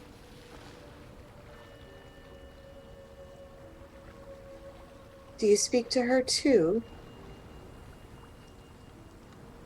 And again, she looks down and away. And at this point, Lamorna and Douglas, you can effectively come around the corner. Shepherd, you hear Luke and this dog before you hear anyone else, as this dog is barking wildly. But you see Lamorna and Douglas at the front. Over here. I found a survivor. Survivor? This thing's decades old. Do we see the second James? You see James sat there next to Shepherd with a lamp swinging, making the sound of a bell. I immediately have my rifle just primed. He followed us. She's safe. She's a child. I look behind me. Is our James still there? Further back, you can see other James just trying to pull this dog off of Luke as it's they're doing something else. But otherwise, James! This other James that is sat next to Shepherd. James, come here. Leave the dog. Oh, I'm coming, miss. And he sort of runs forward and he's holding the lantern up. And he's like, what is it? And he stands and he stops and looks at this other him. And Shepherd, you see this other James as he stops and stands. And you can see Lamorna, the one next to you, the lantern starts to shake and it rattles. And you think it's probably out of fear as his eyes get wider and wider. I take my James, put my hand on his shoulder, and put him behind me. My James. My James. Yeah. And I'll put him behind me so that I'm between him and the rifle. Yeah. What's going on? One, if not both of these, are imposters. I'm afraid I can't trust you either, Luke. And I certainly don't trust her, whoever she is. And Luke is like, Lamorna, put up your rifle. You're only going to get hurt. Luke comes around the corner. What the hell is going? What the hell is that? And points over at this other James that Shepherd is hiding, as he puts a hand on the other James that is currently like shaking. Get down to our James. I'm going to scare the shit out of him. I'm going to get down to him. I'm going to grab his head and pull it in close to my face. Well, hang on, the James close to Luke? The James close to me and Luke. Yeah, okay. And he takes it and he sort of like lets you take him. He drops the lantern. Hey, every James! What happened on your last birthday? And he starts to like not cry, but he's starting to get panicked. What did you do? What's your mammy's name? My mom's name is Mary. Likely story. Everyone's mum's name's Mary. Douglas, you probably should have asked the other one first. No. I kind of point to the one that's currently in Douglas's hands and say, just quiet for a moment, please. And I point to the other James. The other James is very calm behind Shepherd. Intense eye contact with possible real James. Other James. What is your uncle's name? He tips his head. Looks over at the James that Douglas is currently. Don't look at him, intensely look looking at me. My uncle's name is Jonathan Reed. And what I will say is that the dog is now going crazy. Barking, sort of, almost getting between the James Douglas is currently yelling at and the other one, but like barking towards the one behind Shepherd. And this girl is stood up and is backing up and is like, it got out, and starts pointing towards the one behind Shepherd. She's like, I knew I shouldn't have trusted you. You let it out. Look, just quiet, please, everyone. Shepherd, step away from that boy. I try to hold on to Elizabeth's arm. Do you still have your rifle out? Yeah. Not until you put that rifle away. Alright, I'm gonna lower it, and I'm more worried about him than her. Just step away from that, James. So I'm gonna grab the other James. So now I have Elizabeth. I'm holding onto her shoulder, and then James over here. And I said, I don't think I should let go of him.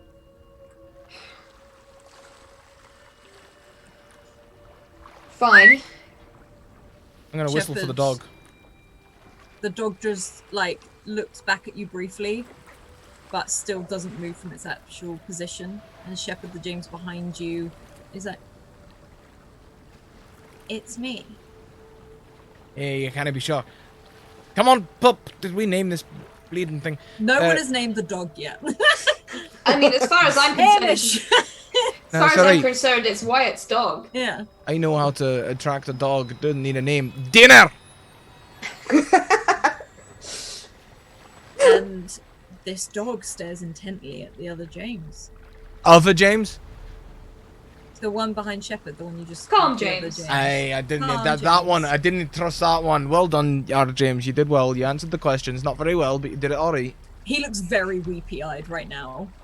I'm gonna give him like a playful tap on the cheek, you know, not like a slap, but just like a. No, not like that. Just like a. We You should, got this, pal. we should leave this place. I can't decide whether it's wise or not to take these two back to the other ship. We're not leaving her.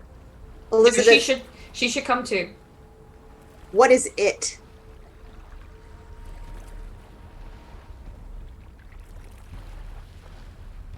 You can answer. And she is staring very intently, and she's moving away from all of you.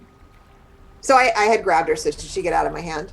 Yeah, she's trying to get, like, away. She's sort of shaking you off, and she's moving away. And she looks over at this James stood behind you, Shepherd. It's a changeling. They replace the children that are alive.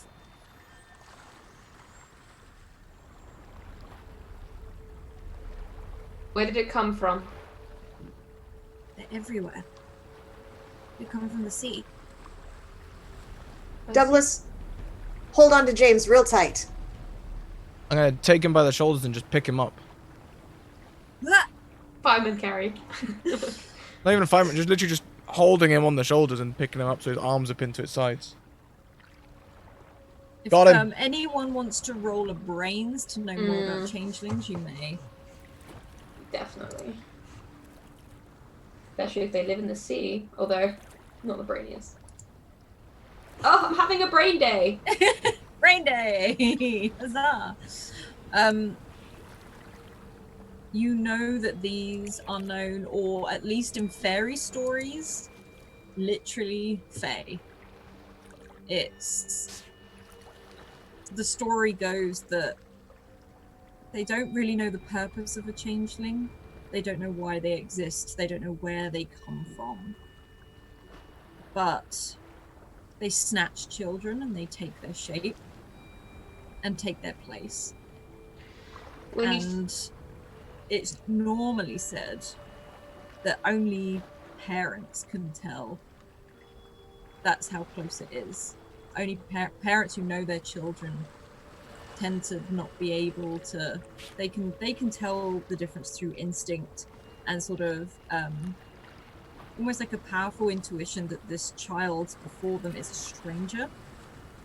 And you know that there are tales that speak of other ways to know when the change is made. As changelings are older, they are slower, they are calmer, they don't have as childlike qualities until they've fully adapted whatever it is, or whoever person that they've taken over. And sometimes they have physical deformities in the fact that there's something they've not changed quite right. I have that knowledge too. I rolled an 8. Mm-hmm. Oh yeah, you both have this. I'm going to start looking for a deformity or looking for something that doesn't match. We need to go back to the ship. We need to show us the captain. We can't make a decision of what to do until the captain's seen what's going on. Even more so since he's blood relative. Someone stop her from leaving. Pointing to Elizabeth. I will try and step in the way. Are you stepping in the way, or are you physically stopping her? If she's gonna try and push past, I will try and physically stop her. Okay, roll a brawn for me, please. All right, Douglas, you better back me up. Yeah. So Douglas is holding on to James. We've got Lamorna that's grabbed hold of Elizabeth. And she is kicking and screaming like she wants to get away. She's maybe like, she's probably not that much older than James, actually, maybe a year or two older. But there is a moment where the other James behind Shepard stands up and looks to you all. So we're going on the ship.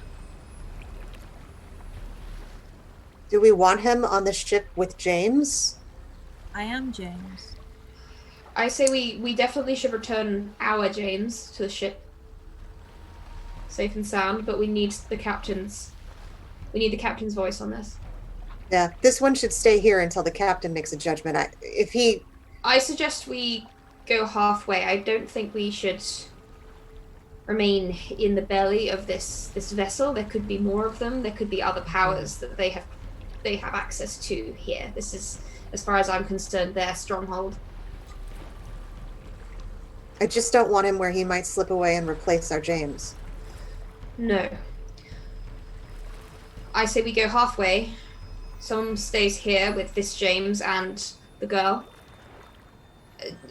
And I'm trying to hold on to her. Does she have a name? Elizabeth.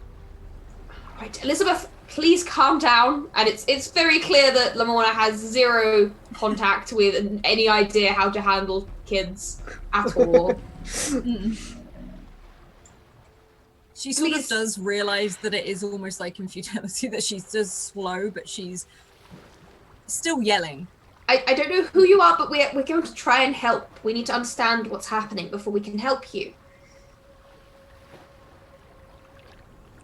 And she almost ignores you. She stops fighting back, but she is now almost like begging. I can be the one who stays if you like. I don't see things that I don't want to see. If we're taking her on the ship, then we can have one stay, but if we're leaving her here, then one should be with this James, and one should be with her. Let's all step outside of this ship for now, onto the sand. Aye. Right. Everyone ready to make a move? Yeah. Okay. I'll start. I'm not being rough with her. I'm going to try and kind of securely, but try and be gentle, try and make my way out back into the open from this ship. I follow with James, my James. Other James. James. We're going by kind of Coraline logic here. It's the other James. Yeah. Jamesling. Jamesling. I got Jamesling. You've got Jamesling. So, let me get this right. Douglas is staying... I think we're all going onto the sand. Yeah. You're all going out onto the sand. Yeah, I'll take our James onto the sand for now. Yeah, you keep him close. You can feel that he's shaking a little bit and he's muttering to himself. Luke is just looking utterly confused as he walks around. He's like, I don't know what all of this weirdy stuff is, but Hang on a minute. I know before we when go... I stepped onto this island, we had one James. Hang on a second. You stay here, and just give me a second, Lamorna Shepherd. I've got this weird notion. Hey, Captain! I'm calling out to the ship. What? The main ship, the not the broken one, the actual Our ship, yeah. Yeah. You can hear something back, but it's pretty far away that you can't necessarily make it out.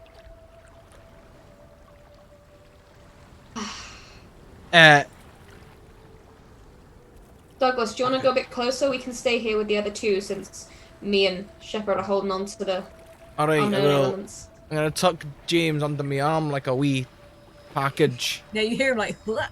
And just move towards the ship a bit closer. Standing up. Captain! Picturing closer, then you hear Douglas? Captain!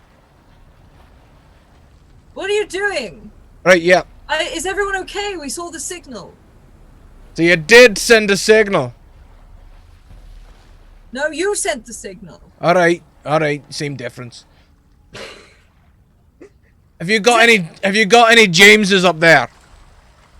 What? And he sort of pauses. He's like, "No, I sent him out with Luke." And you've only got the one? And there's a very long silence. Like, "You're right, Douglas." Yeah, no, I'm doing great, but do me a favour, Captain. Don't ask any questions. Just check the ship for a James. And you hear, like, in the distance, an order being shouted out as someone goes to the ground. Ah, yeah, that's right. He's missing or something. Yeah. Check the ship for James. You shut up. Don't say a fucking word. Yeah, and he's just like, like underneath your arm, very wide-eyed.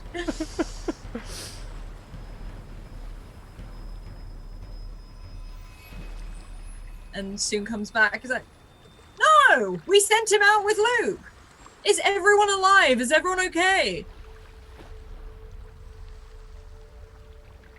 Everyone's alive. And the other? TBD.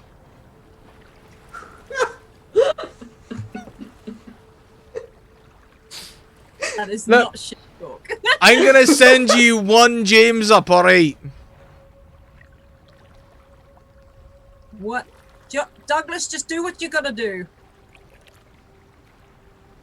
Cam, we found a changeling that imitates kids. Excuse me? A changeling that, like, imitates and replaces kids.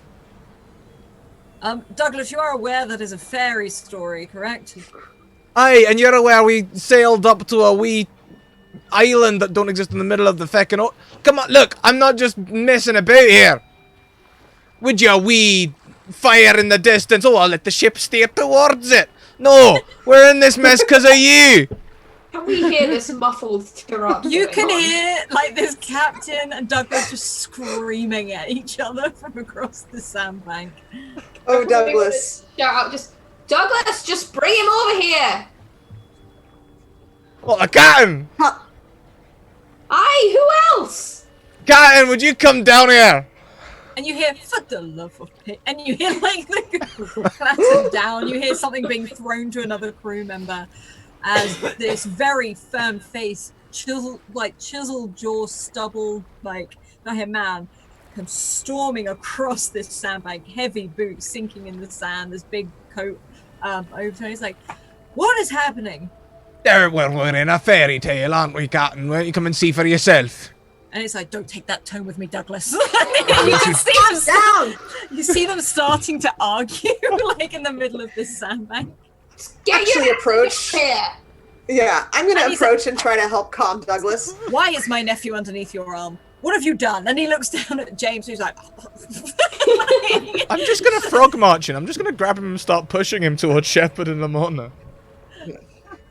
I'm walking in that direction with Jamesling. "Yeah." And saying, Douglas, calm down.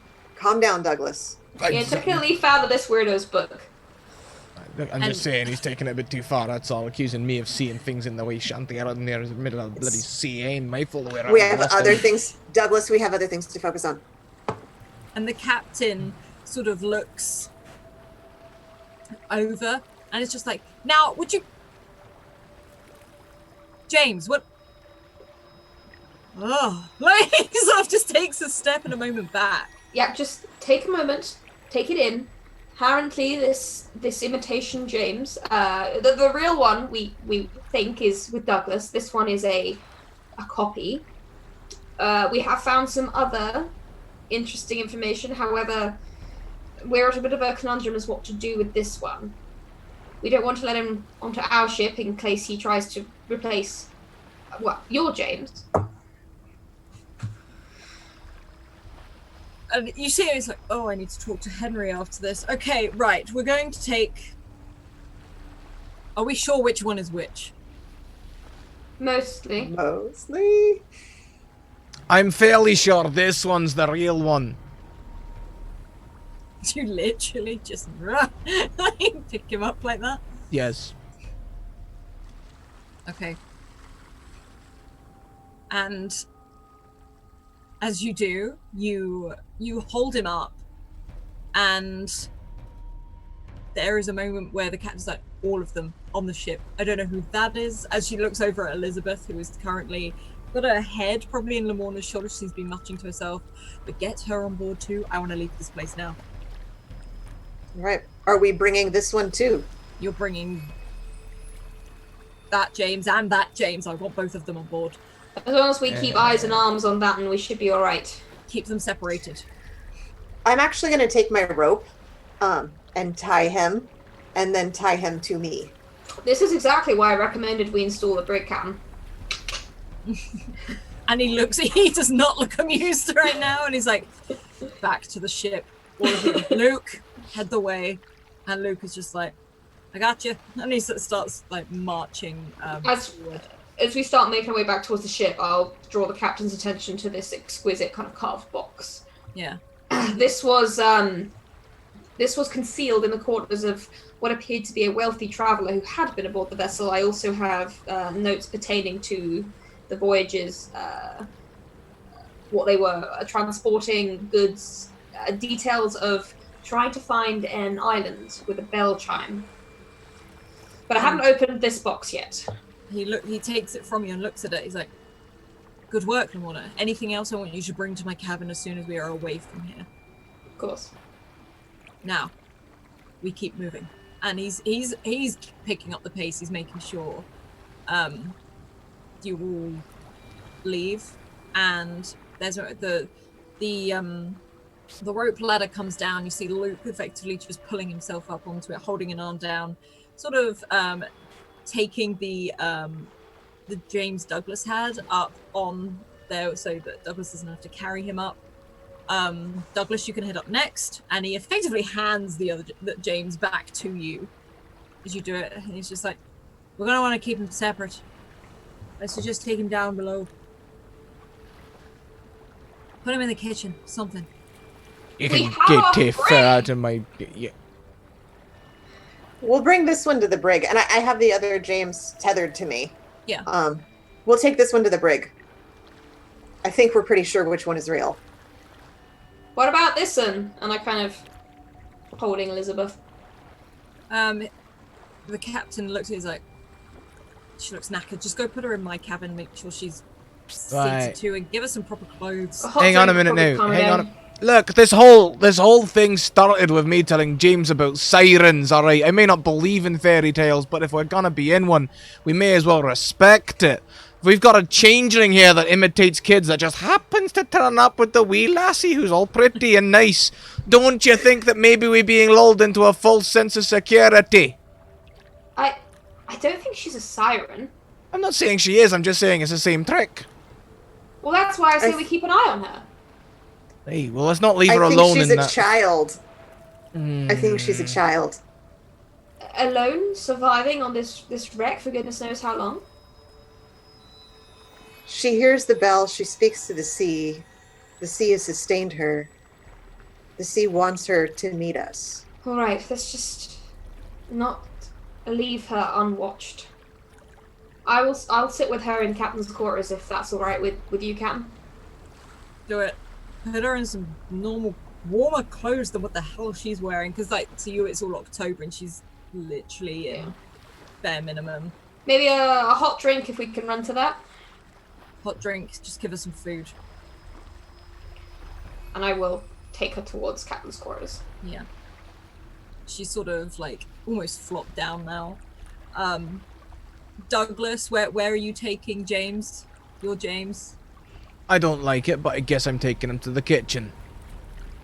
You take him down to the kitchen, you can feel him shaking as you go down. What are you shaking, Fee? There's another me out there. Did you not see that? So? Does that happen often? No. Well, there's only one of you, right? Well, that's what I thought. Well, there you go then. So you got nothing to worry about. Oh. Okay. And he sort of like shuffles himself onto a stool in the corner. Oh Probably no, so that no, he no, doesn't no, no! touch I'm gonna put him anything. on one of the clothes hooks. He hangs there like okay. And he just lets you Now don't do you it. move. This is a working kitchen, all right? Now don't you running around all over the place, getting in the way. Yes, sir. And Shepard, you see the captain go straight back towards the helm. You hear Luke crying off to set off again, and you see the bank start to fall away, almost as if the ship is allowed to leave. And the chariot starts to drift backwards, just out from away. And as you do, you look at this other James who stares forward. And you tied him to you, didn't you? Yes, he's tethered to me. You see him turn and look towards you. He smiles. So close. And he just starts to pour away like sand. In between. I try to ridiculously catch him. Try to catch Get him. like a handful of sand. You try to catch him as this white sand pours through your fingers. And Lamorna, you head down to the captain's cabin with Elizabeth. She's still very much awake. And she looks over to you. Completely silent. What are you doing? I've probably found her like a big warm coat, I think. Yes. Far too big for her, but it's shrugged over her. Yeah, I find her like a fairly comfortable chair just to sit down on, make sure she's kind of just try and settle her down. And I will also pull up a chair and sit opposite her and just kind of lean forward with my elbows on my knees. How long have you been in that ship? She looks at you. You can talk to me. It's all right. I don't know. I actually don't know. There's no time on that sandbank. Does it feel like a long time? Many seasons pass? It's always the same. I see. And you were going to an island? I don't know much about it, but there was an island. That's There okay. stays. There's a bell. An old bell. They gave it a name I don't remember. Maybe I will in time, but I don't. That's alright, there's no rush, no rush. Are you feeling any warmer? And she smiles and nods. And you hear a chink. And there's a sort of a bang and something rolls on the floor. And she looks down as the hagstone around her neck is just split in half. And rolled across the floorboards. And I'm going to read a diary excerpt. And it's entitled The Time More. Dear diary, we have been on the sea for 3 days. Out in the water we've seen it. The guiding light that leads ships into their doom. A burning light on the water. The big fire, like a shining beacon.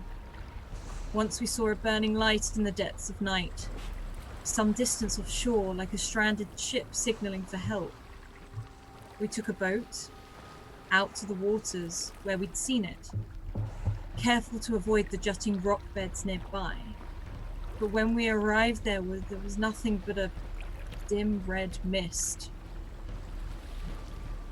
In the morning we found that a ship nearby had been wrecked off of those same rocks. A survivor had said they thought it was a beam from a lighthouse guiding the ship to safety. They said they heard a bell. No one knows what's caused it. Some say it's a man's spirit doomed to wander the earth between heaven and hell. Others say it's one of the Fae, the fairy folk, playing deadly tricks. I have my own theory, though. I think it's the devil himself. And that's where we will end Alas the Orphan this week. And I hand told back you! over to- I told you all! The first thing I we said all in this knew. episode. First thing, watch out for sirens, and then off we go. It We wasn't all a siren. expected this, and we gladly and loyally walked right into Alice's trap palace. It wasn't Or a siren. The sea was guiding us there for a reason because we were supposed to fix the problem. Totally. Maybe we're supposed to battle and beat the devil. Scratch just hates all my children characters. It's so true. It's so So true. he just hates it. So Everyone That's wonders like why this whole game, though. I mean, Yeah. I was ready to shoot the other James in Yeah. the head, and you didn't let me. Kenji are in chat asking if TPK. No, Alice wouldn't be that kind. no, I don't do TPK. As Alice much wouldn't as be my that Call of Cthulhu group later, I'm like, I don't do. I think it's more like total party insanity. Yeah. That's more like it. No. TPI. TPI. Yeah, but it becomes like, it's not even like total party insanity because, like, you know, Call of Cthulhu, there's an insanity mechanic, right? And that's cute. But Alice goes for the IRL insanity, you know? Total player insanity, TPI. There we go. TPI. That's That's it. basically it. All right, so we've got some stuff to do before we go. Check out our social links. Check out our Discord, Twitter, and YouTube, where you can find all of our episodes. You can come and be part of a game, or you can be a part of the community. Also, check out our sponsors, the Deck of Many. The Deck of Many did the Deck of Many things. Also, we've now animated spell cards, which are really cool because they cast while you cast, and so forth. And the Humblewood setting for 5e, which is a ton of fun also. Also check out our sponsors, Mayhem Press, who just released the hardback copy of Dark Matter, which has been 2 years in the making. It's a fantastic, beautiful book. You should go and buy it. If you go on their website, you can use the code MHPSCRAT to get a 15% discount. And the book's like $50, so do the math. It's worth it. Also, you can check out our other sponsors, Hero Forge. You will have seen our figurines during the break. Those were all made in Hero Forge. You can make fantastic miniatures and have them delivered to your house in plastic or metal, or you can download the file yourself if you have a 3D printer and print them yourself. So go and check those out. We are going to go on a raid. We need to decide who we're going to raid, but we're going to go on a raid. Does anyone have a raid cry we can use? He asks What was to it? James Ling. James Lee. James Ling works. James Ling works. Gonna put a James Ling. See where we I hope yeah, I'm sure it'll be fine. We'll raid someone that understands. Okay, so until next time, everyone, we've got credits to outro with, so please make sure you check out all of these wonderful people around the table and all of the things that they get up to. You'll see in the credits. Until next time, keep on evoking emotions, and we'll catch you later on. Bye.